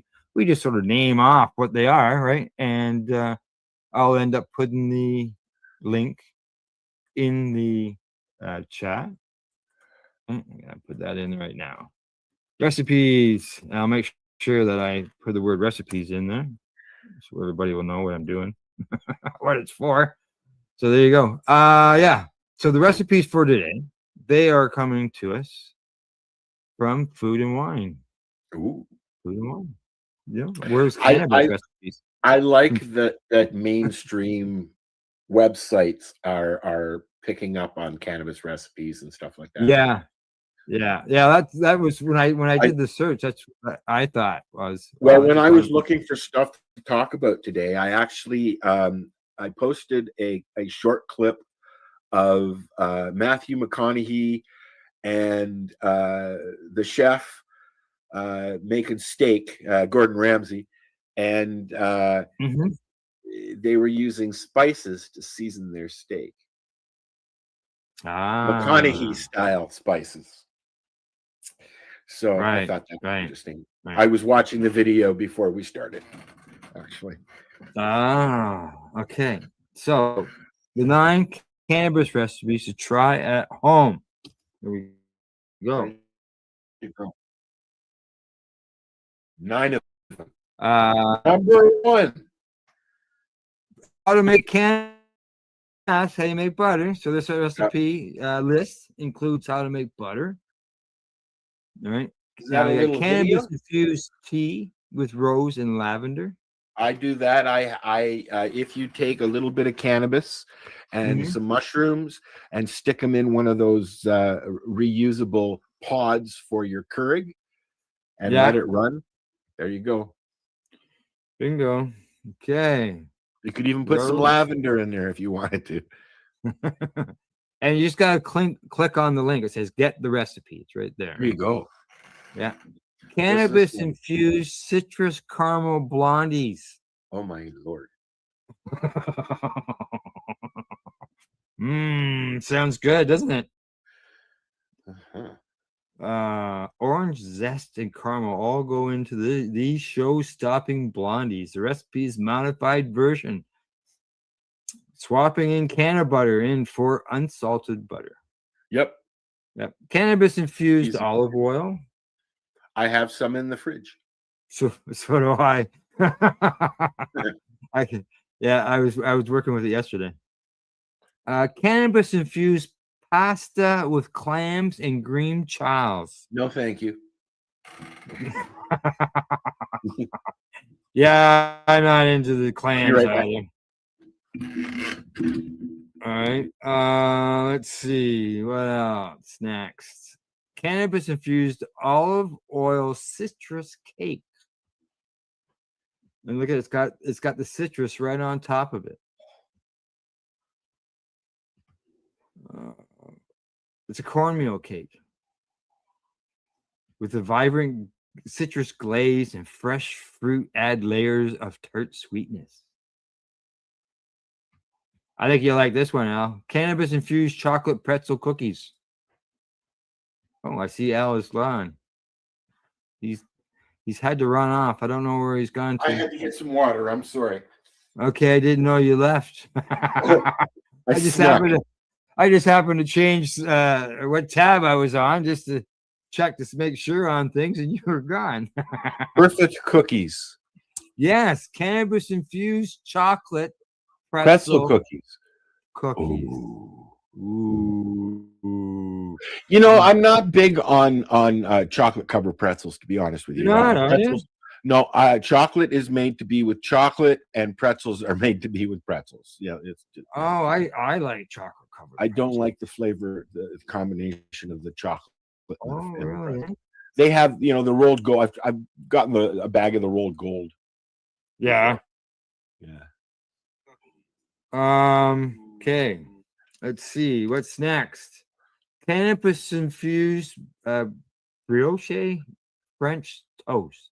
I can't remember the proper pronunciation of that. I haven't got a clue. I've had French toast, but I love French toast, and it's very easy to medicate your syrup. Yes, it is. And you can probably throw or your something, sugar. Yeah. They say with an extra luxurious touch from can of butter. Woo. Yeah, where do you put butter in French toast? On top. Well, this has got extra strawberry jam, lemon juice. Can't you see it? There it is right there, buddy. That's that white thing there. That white thing. That's the butter. Oh, okay. So it says you take a slab of butter, can of butter, and put it on your French toast and let it melt in. And then that way you're not burning anything off as well, right? Yeah. You got to remember I just throw the eggs in the thing, beat them up in the bowl, throw the bread in there, and throw them on the frying pan. But you got to remember that when you're heating up anything with cannabis in it, you can't when you're frying it up, you're frying over what you should be heating it up. Oh, yeah, you don't want to overcook. You don't want to get too hot. If you make your French toast and then take your can of butter, which is already made, and put it on your French toast, you're not burning anything away. That was my point. Oh, wasn't it make it soggy? Oh God, no. So what do you think the syrup does? Syrup, yeah, okay. Infuse the syrup too. You can't eat that crap, can you? I haven't had French toast in a long time. I eat very little bread. It's just I get bloated from it if I eat too much, so I don't eat very much bread. All right, on to the next recipe: cannabis infused salted caramel fudge brownies. Oh, I saw something like this the other day. Look at that. 2 layers of brownie with caramel squeezed in between. The first brownies that I ever made, Tim and I, we took about an ounce of leaf and stem and all that and ground it all up. We didn't know any better. Ground it all up, and I said, well, just use it as flour instead of flour. Right. It was horrible. But wow, were we stoned. Yes. Those were the days. Those were the days. Okay. From there, I don't know if that's the end of it or not. Okay. Yes, that's the end of it. There we go. Oh, wow. Yeah. 9 of 9. 9 of 9. 9 of 9. That's right. So there you go. Recipes. If you know, we like to talk about recipes every show. So if you've got one that you've made, have at her. Send it exactly. to us. Hey, we got a question. Warriors Dude Nation says, "What's up?" Hey, we're just talking cannabis recipes. We'll be talking some news. We'll be talking some sports.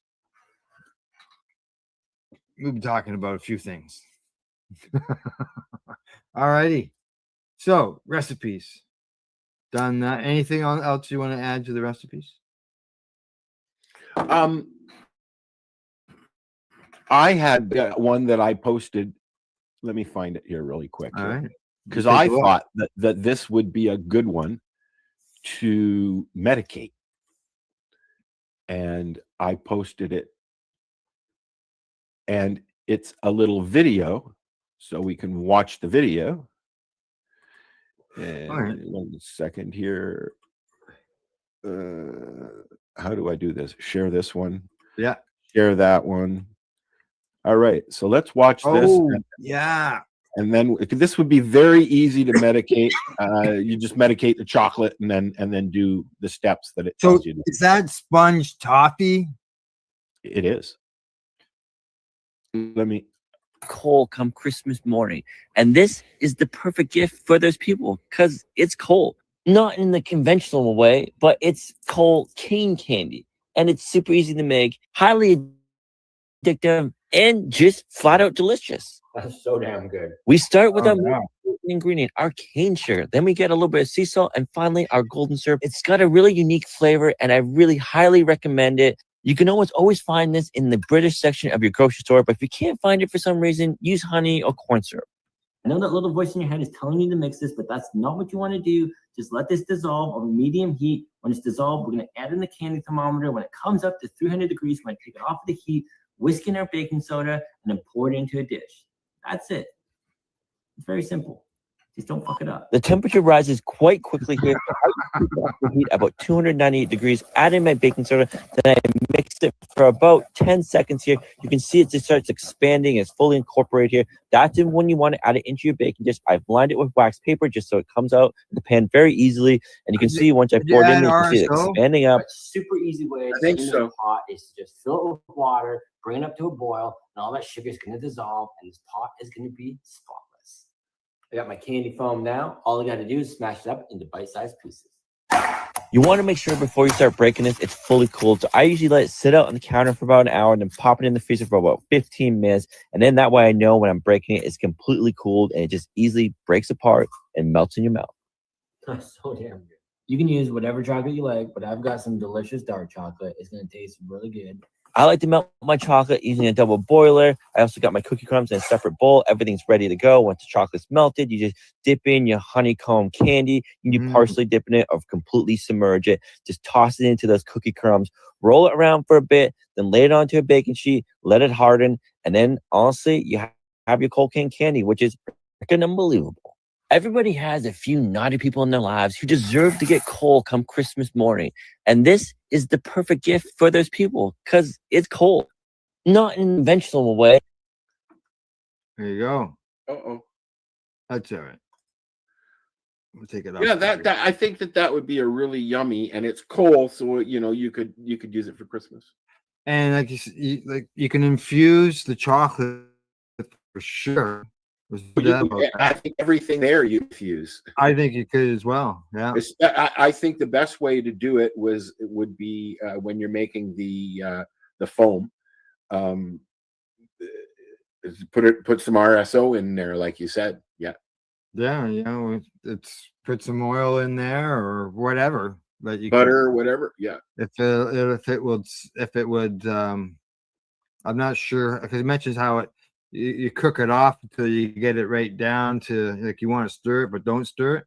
I'm not sure if it would separate or not. But I guess you could try. Someone could try it and find out, and if it doesn't separate, then hey, good stuff, right? But no matter what, you can still infuse the chocolate. Oh, and talking about chocolate, I got some sad news yesterday. Our local chocolate store is closing. Oh no. Oh yeah, it was great stuff. Just go to the chocolate store and buy some and melt it down. And have you been into the butter tart bakery in Alderville? No.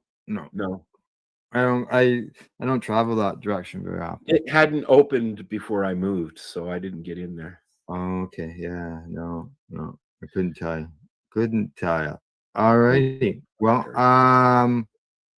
from recipes, we should go into maybe reviews. What do you say? What do you have to review? We'll talk about it on the other side.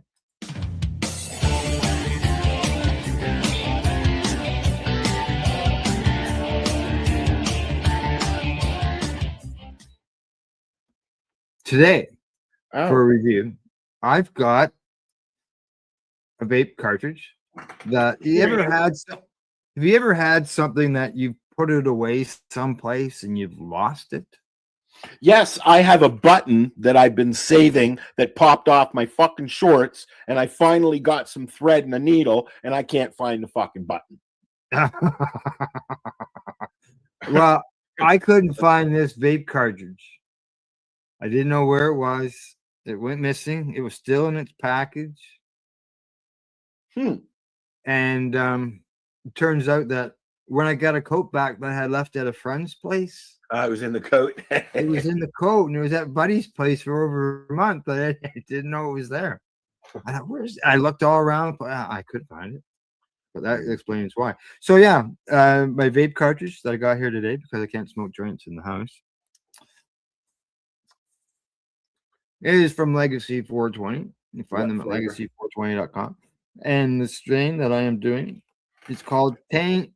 And it is. It's Tangy? just that. It's tangy. It's the Red E brand, which is the Legacy 420 brand. And it tastes tangy. which is up for sale, I hear. Yes, Legacy 420 is up for sale. Exactly. So Um, Al and I have both been what do you call it?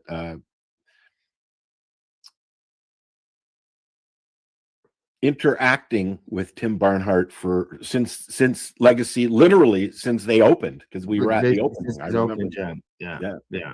I used to go to the old store all the time, and hearing Tim's stories about Project Long Arm stopped by today. Mm. And that yes, was we've heard the stories. Yes. Yeah. And he's got it up for sale. He posted that he's turning 65 in a few months, and Time to run away with his young lady there. Retire without the business. Yep. So he's got it up for sale. It's a 10,000 square foot facility. It's got a lab. It's got food processing areas. That concentrates where they make concentrates. It's but it tells me about the current state of the business of cannabis in Canada. Yeah, because this is happening a lot of stores, both Indigenous and legal stores, and not so legal stores, are closing down. Yeah, well, I know there's the one person I saw on Facebook, the store where they work at has closed. I think that it's the climate in Canada with regards to cannabis now. I think that there's something going on within the Indigenous sector of cannabis. A lot of reservations are not allowing it, and some are.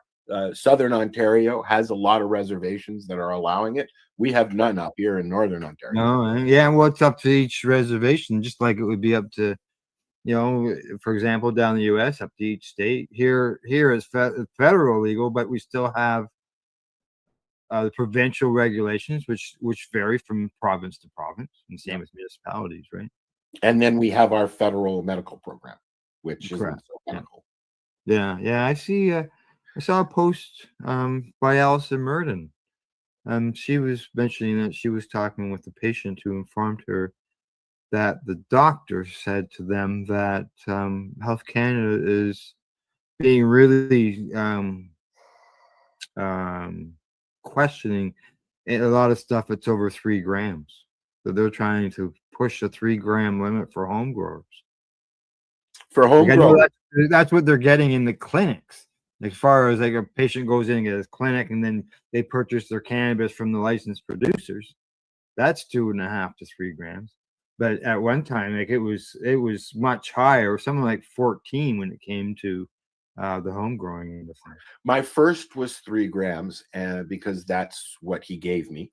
I'm up to 5 now. And I've already had the conversation with the new doctor, and she just wants to do some research and make sure she's allowed. That's all. Right. She's fine with it. She just wants to make sure she's allowed. See what the she's heard that medical association says. Well, yeah, she's you know what they say. She has heard that doctors can't prescribe unless they take a course, which is bullshit. But there is a course that is available to practitioners and nurses that is about cannabis, but nobody wants to take it. So you don't hear about it. You don't hear doctors talking about it.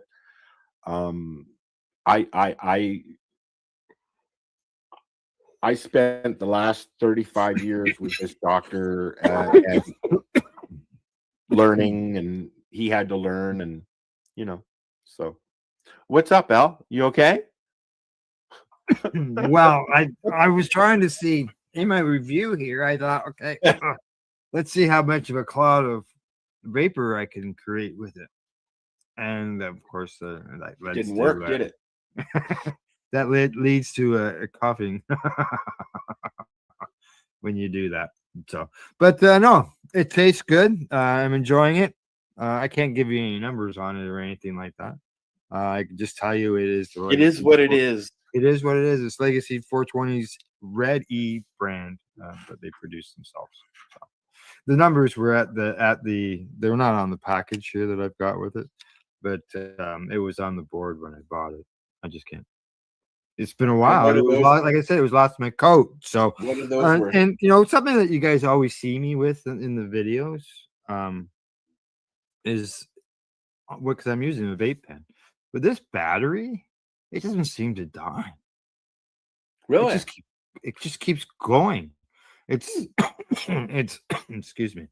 It's a box hot battery. It's all fancy colors.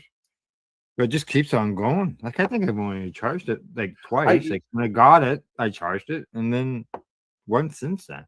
I don't use the vape pens. I mean, I use my Shatterizer, obviously. It's right here. Yeah. But I don't use the pre-buy or pre-filled vape pens because it's usually distillates and isolates, which I don't like. Yeah, that's why if I go and get one, I look for it to say live rosin in it. Yeah, well, you see that I can make my own, so why should I? Yeah, correct. And I'd rather get some hash or some shatter, right? Mm-hmm. Yeah. Talking about hash, review. Since we're still on the review end of things, how is the dewdrop? It's dropping dew. Did it drop you? Yeah, it makes me sleepy. I don't have any hash, or I'd be using it, but I've been getting the Nug brand because I enjoy it. I like the soft hash. The other one that I have found that is really also yummy is Vortex, and their hash is usually soft as well. They had some blonde there, but I don't think that the blonde would really roll out. I've dropped a few snakes into my water already. Mm-hmm. It fell off. Yep, there you go. That's the one. That's for next week's show. There you go. I like the Vortex. That's the one that I started getting. Yeah. Well, I'll tell you that was I'll have a story for that one too. It's similar to the nugs. Yeah. Yep. Well, yesterday, some people have asked me, you know, I've got my dewdrop right here, and it's sitting on top of my apple. Yes. And people have asked me, like, you know, how portable is it? Yesterday, I thought I'd check that out, and I'm out in the country, right? So it's not as if I could just go for a walk downtown or anything. So I went for a walk. I went out and got the mail. I went over to the pond. I walk around with it all the time. Yeah, I went over to the pond. I went up down the trail past the windmill that we have here for the pond, along the trail some more, and back here to the house. And it worked just fine. It was always the chamber on it was always full.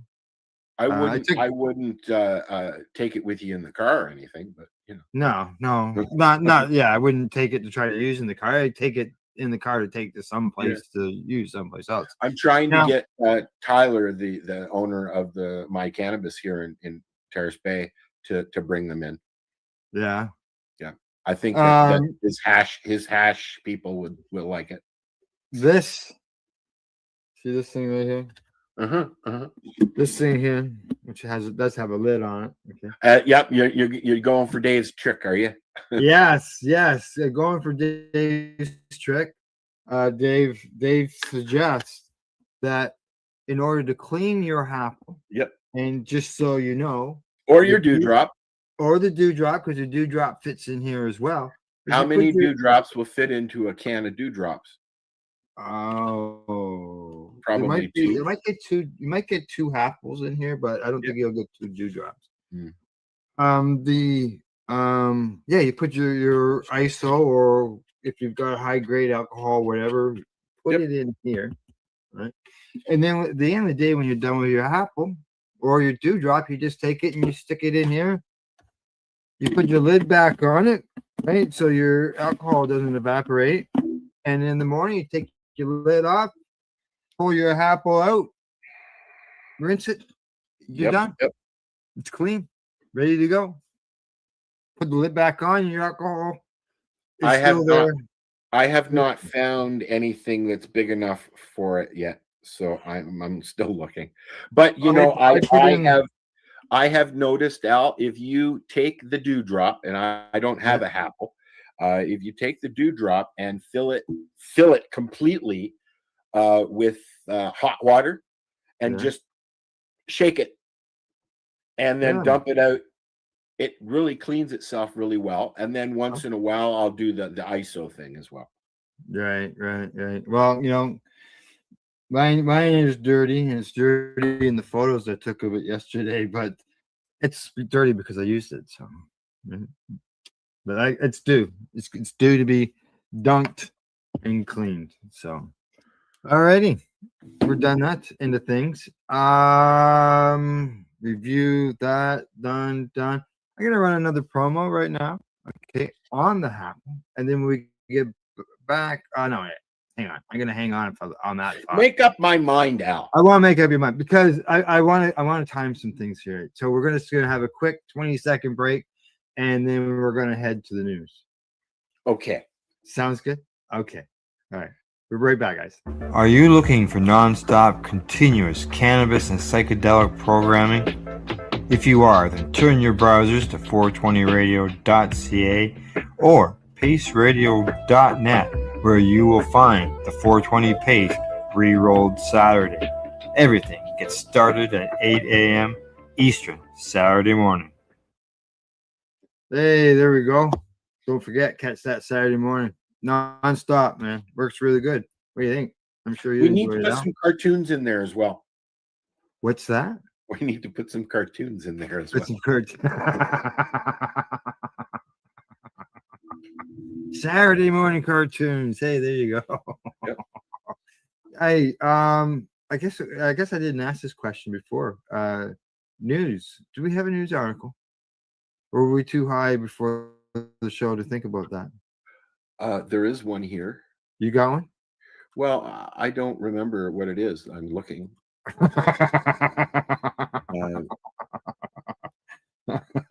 Yeah. Here we go. Okay. All right. Just hang on. I gotta run the intro.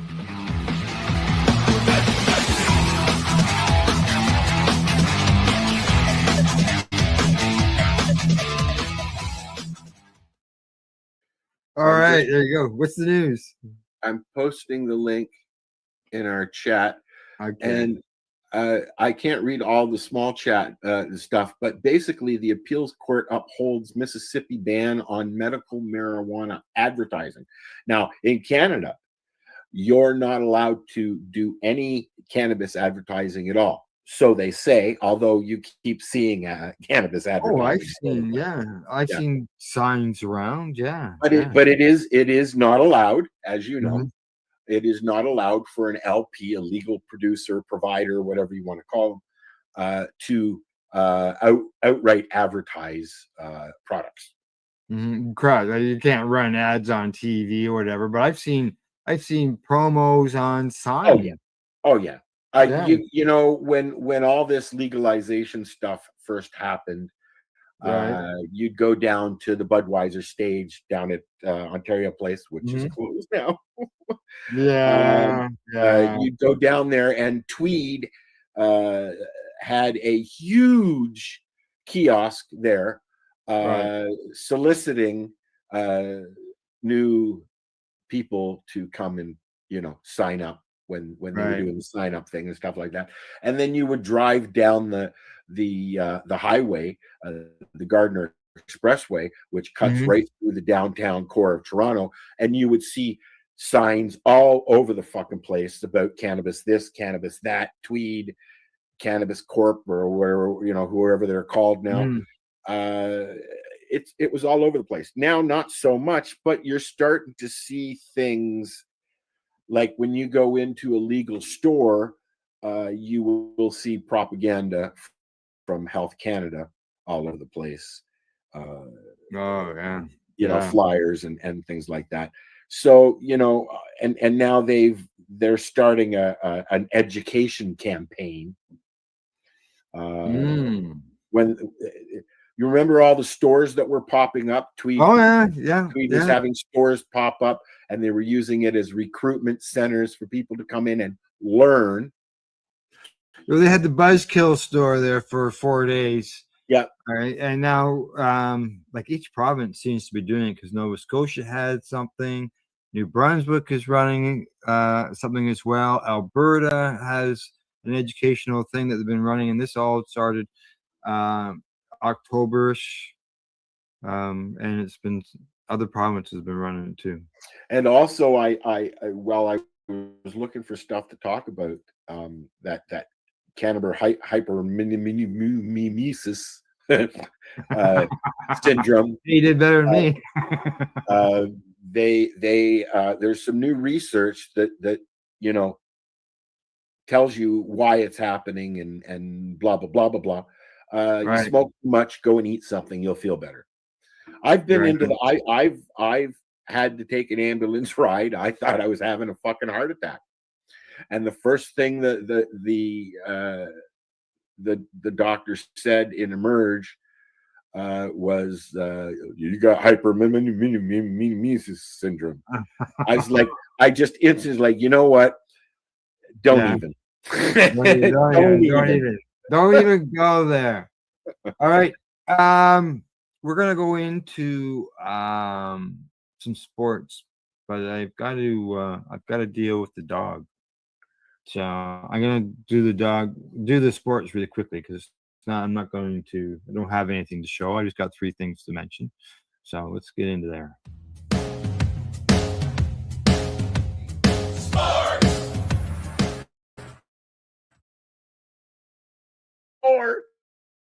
Sports. All right. Being that I didn't have a live show last week, and so I got a few things I gotta get caught up on.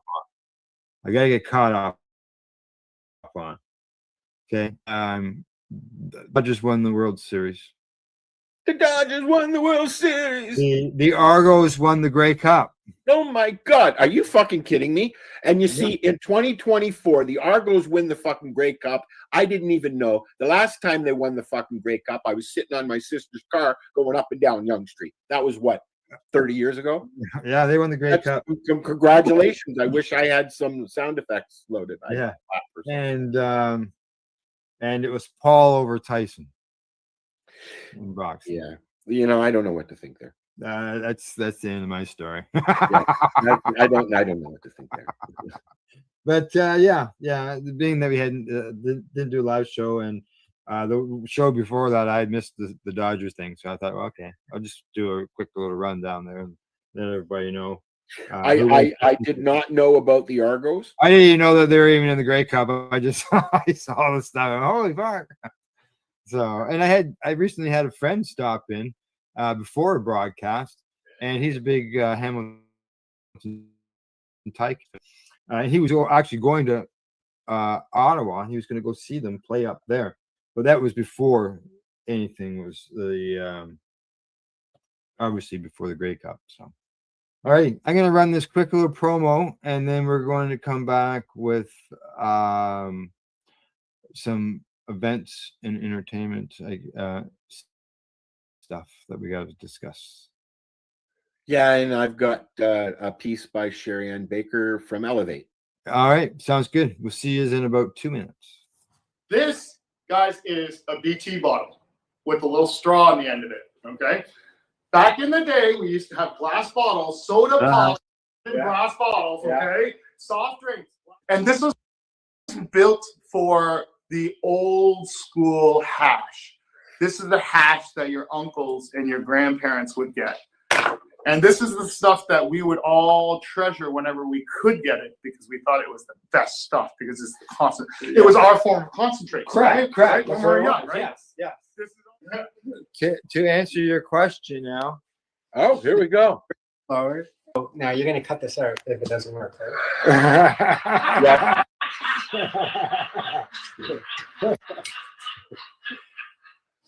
You just cut it out now. These are the 4 or 3 tools I use to form and shape the hackles.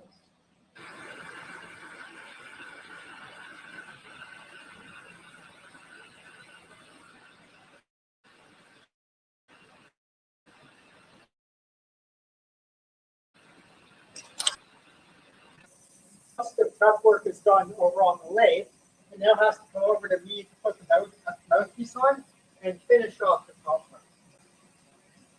So first up, I just need to clean up and close off the top.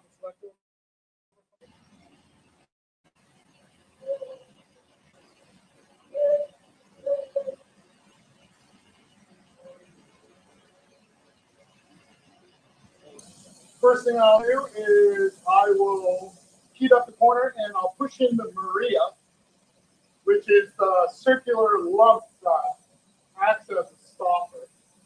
Right. Whereas I'm kind of like, I'm 49 years old. I don't have time to be an artist. You know, but each one is individual, though. There's only one of each, so it does make it art. Oh, stop it! Okay.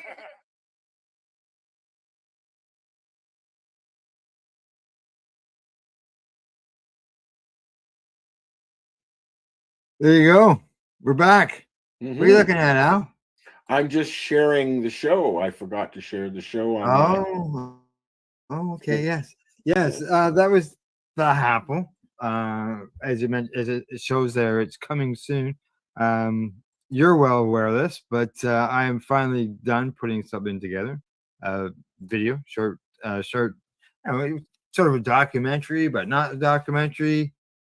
It's just about the Apple. And I've got a movie or clip that is actually, it's about 52 minutes long, and it's video footage of Dave and Master Glass actually creating a Apple. Did you get a chance to watch it? I did. I watched it. I skimmed it. You skimmed it. I skimmed it yesterday. Yeah, I figured I'd watch it when you show it. Yeah. And so I've got to just got to figure out when I'm going to actually release it to the public. And did you let Dave see it yet? No, I asked him if he wanted to see it before we released it, and he said, no, I'm okay. So I said, all right. Yeah, it's they actually create Apple and talk about how it's made and the whole thing. I enjoyed I've said this before, I really enjoy chatting with Dave, always have, and he's very animated, but he knows what he's talking about, and it was very interesting to sit there and watch them both do what they do. Yeah. Now that I've got this one done, I'm going to create another video. I just basically a glass blowing video, because we did make some video footage without any sound to it. And so I'll probably be putting something like with that together. There'd be lots of different things they can create with the footage that I got that day. So, all right, that's my movie end of things. You said you got some events or entertainment movie you want to add to this? To this?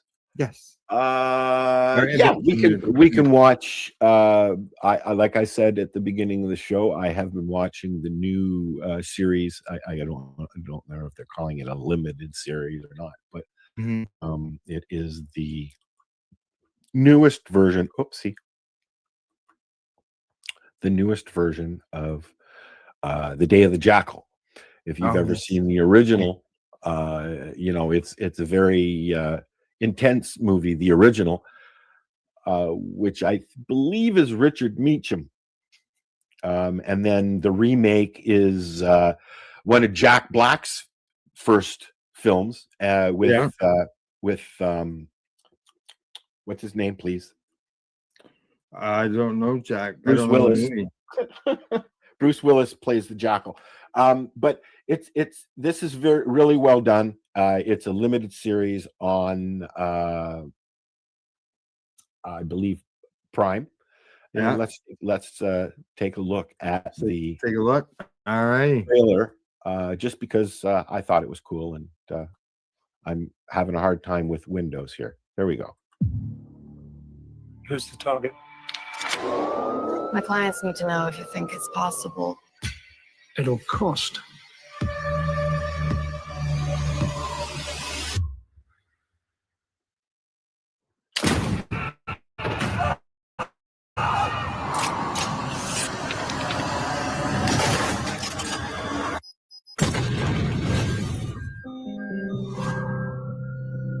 Police all over Europe are looking for him.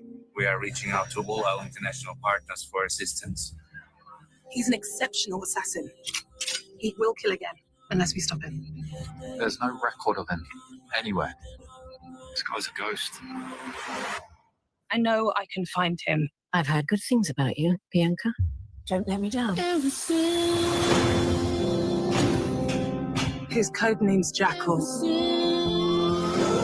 He's a mimic.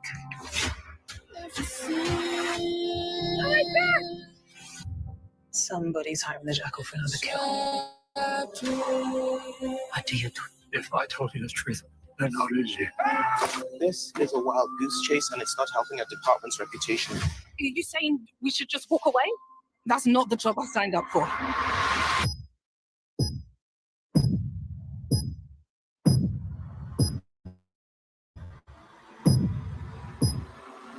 There's only so much I can do to protect you. I will find him and I will kill him myself. One man is not worth all this loss. I like to win. So do I.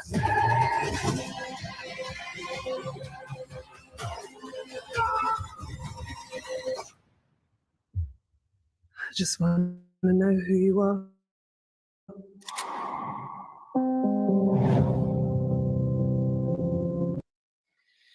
There's a It's like couple. she- What's that? There's a couple of other really good series that I'm watching as Yeah. well. Landman, which is just started, and of course Yellowstone. It looks Just- like she's bound and determined to find and get this guy, Yes. even though they want to stop going at him. It's I don't know if you know about what the Jackal is, but it's loosely based on a true story out of, I guess, the 60s, 70s, I guess, maybe even earlier. I don't know, but it's loosely on based true on story? on a true story. Yeah, Oh, good. yeah. Yeah, About the assassin name as the Jackal. Yeah. Now,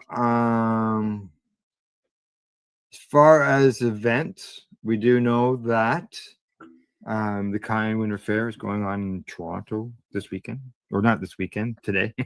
It's 2 days, Monday and Tuesday. Oh, really? Yeah.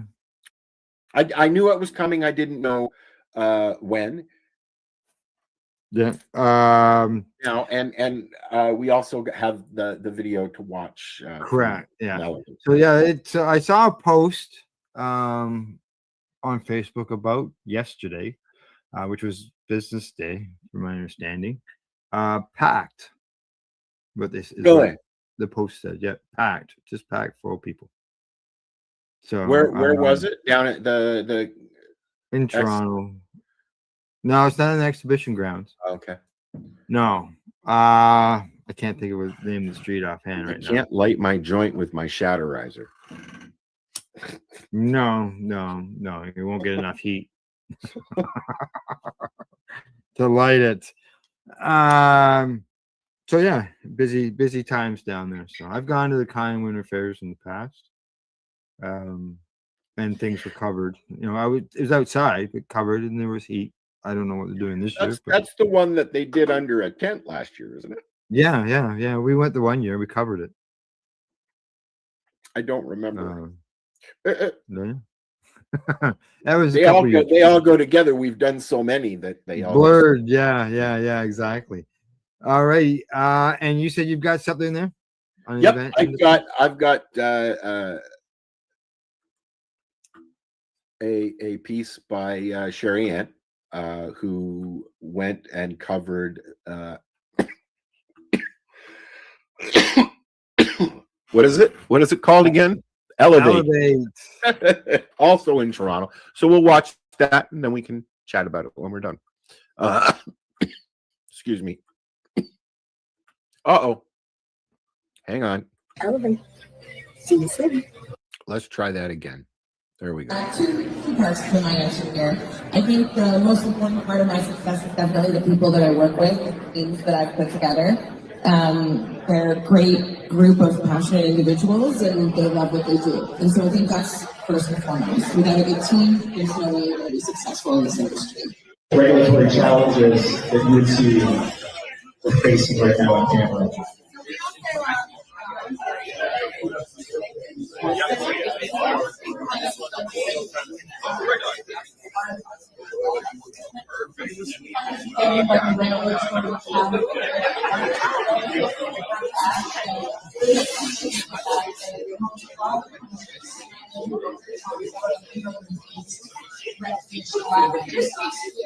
Within that 30%, so I can go to Quebec, stuff like that. So I think we just gotta clean the new regulations and the standardization. That's also a little bit difficult too because everyone has different equipment. Question, I'm just going to go off script for a second. There's a lot of talk obviously about standardization, and within the context of that, it's been basically left from Health Canada to the industry. It's almost like sending kids to the room at a fight and going, look, you guys go and sort this out. When you figure it out, you come back to us. Is that the stance? Is that the way the industry is currently putting itself together to present back standardization opportunities to Health Canada? Yeah, for sure. I think also it is. Or understand data. Data is important. Roadmap. But how can retailers use data to improve the consumer and customer experience? Well, as you said, data is very important, and I'm pretty much a data geek, so I will stand by that. But it's not everything. For me, or for everyone, data doesn't equal success. It's how you use it. Good morning. There you go. There you go. Yeah, and I recognize some of the brands because of us being involved in events and going and covering events that we're on. But yeah, I don't know where that was held at though. I believe it was at Danforth.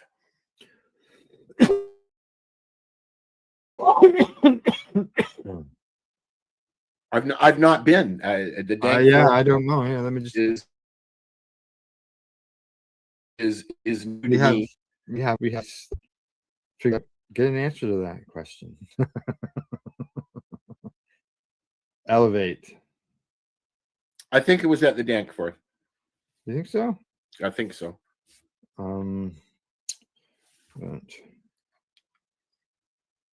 may be wrong. Yeah.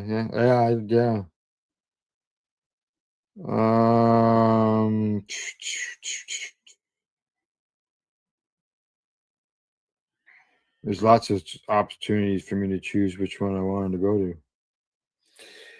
It's the one that has the answer, and it doesn't.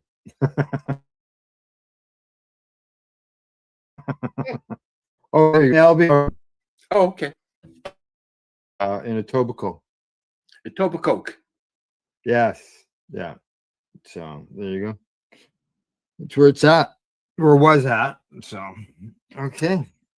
Anything else offhand? Entertainment. Nope, almost time to go clean off the car. Yeah. You got medical appointments this afternoon. Yes, I does. Yeah, that means you gotta get a head start. You gotta get ahead early because you gotta. Yeah. What are your roads like? You obviously have 3.5 minute car trip. Not even. I am 1.3 kilometers away from the hospitals.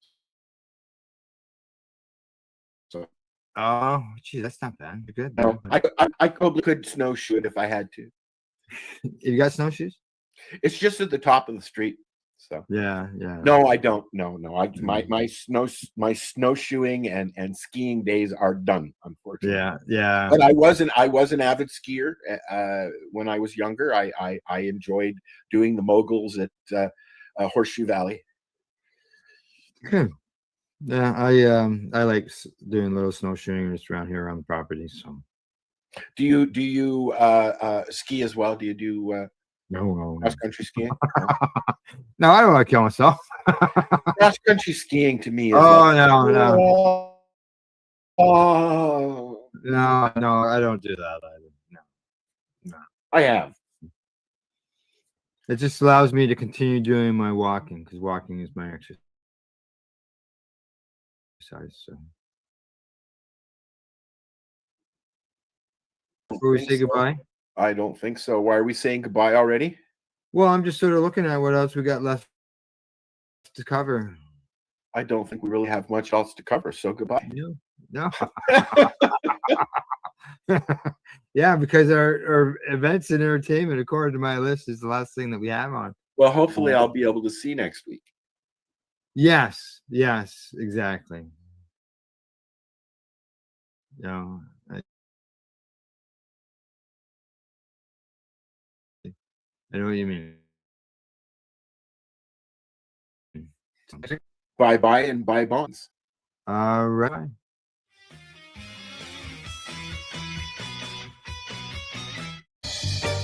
You're watching the 420 Pace Network, found at 420radio.ca and paceradio.net. Are you looking for non-stop, continuous cannabis and psychedelic programming? If you are, then turn your browsers to 420radio.ca or paceradio.net, where you will find the 420 Pace Re-Rolled Saturday. Everything gets started at 8 a.m. Eastern Saturday morning.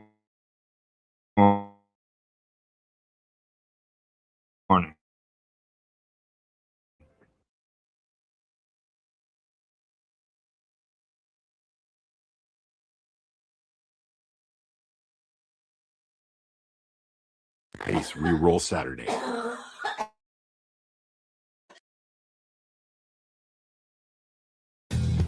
Stay tuned.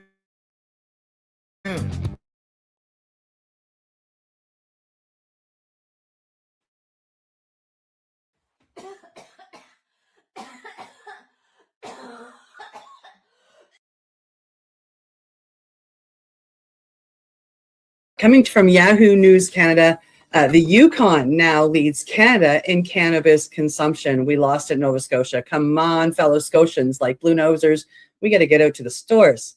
New data suggests that Canadians in the north are leading the country when it comes to cannabis consumption. According to a report highlighted by Yahoo News, residents of the Yukon have the highest per capita cannabis use in Canada, outpacing every other province and territory. Researchers point to several possible factors behind this new trend. The Yukon has a relatively small population, which can amplify the per capita statistics, but there are also cultural and geographic considerations. In more remote regions, cannabis may be more accessible or socially accepted option compared to other substances.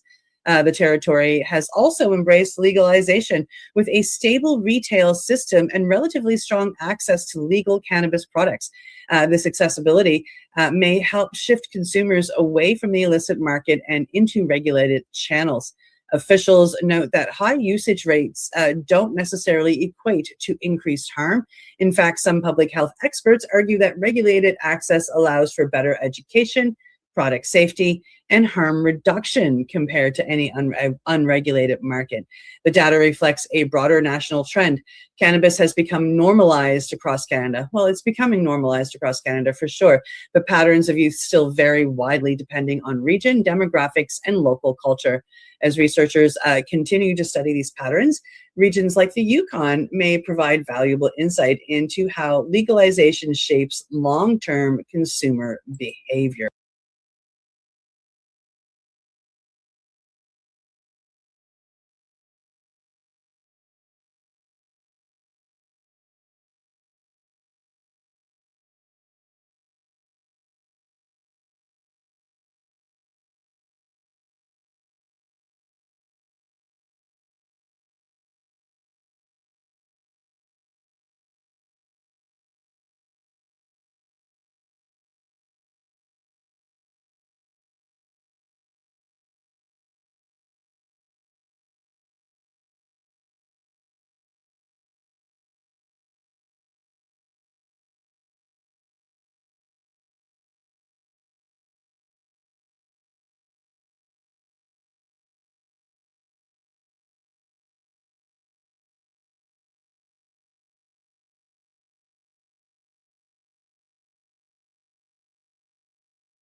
You're watching the 420 Pace, found at 420pace.ca.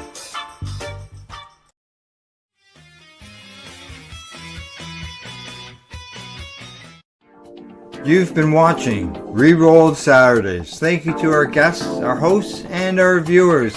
Up next, Rerolled Saturday Nighttime Edition. It gets started at 4 p.m. See you then.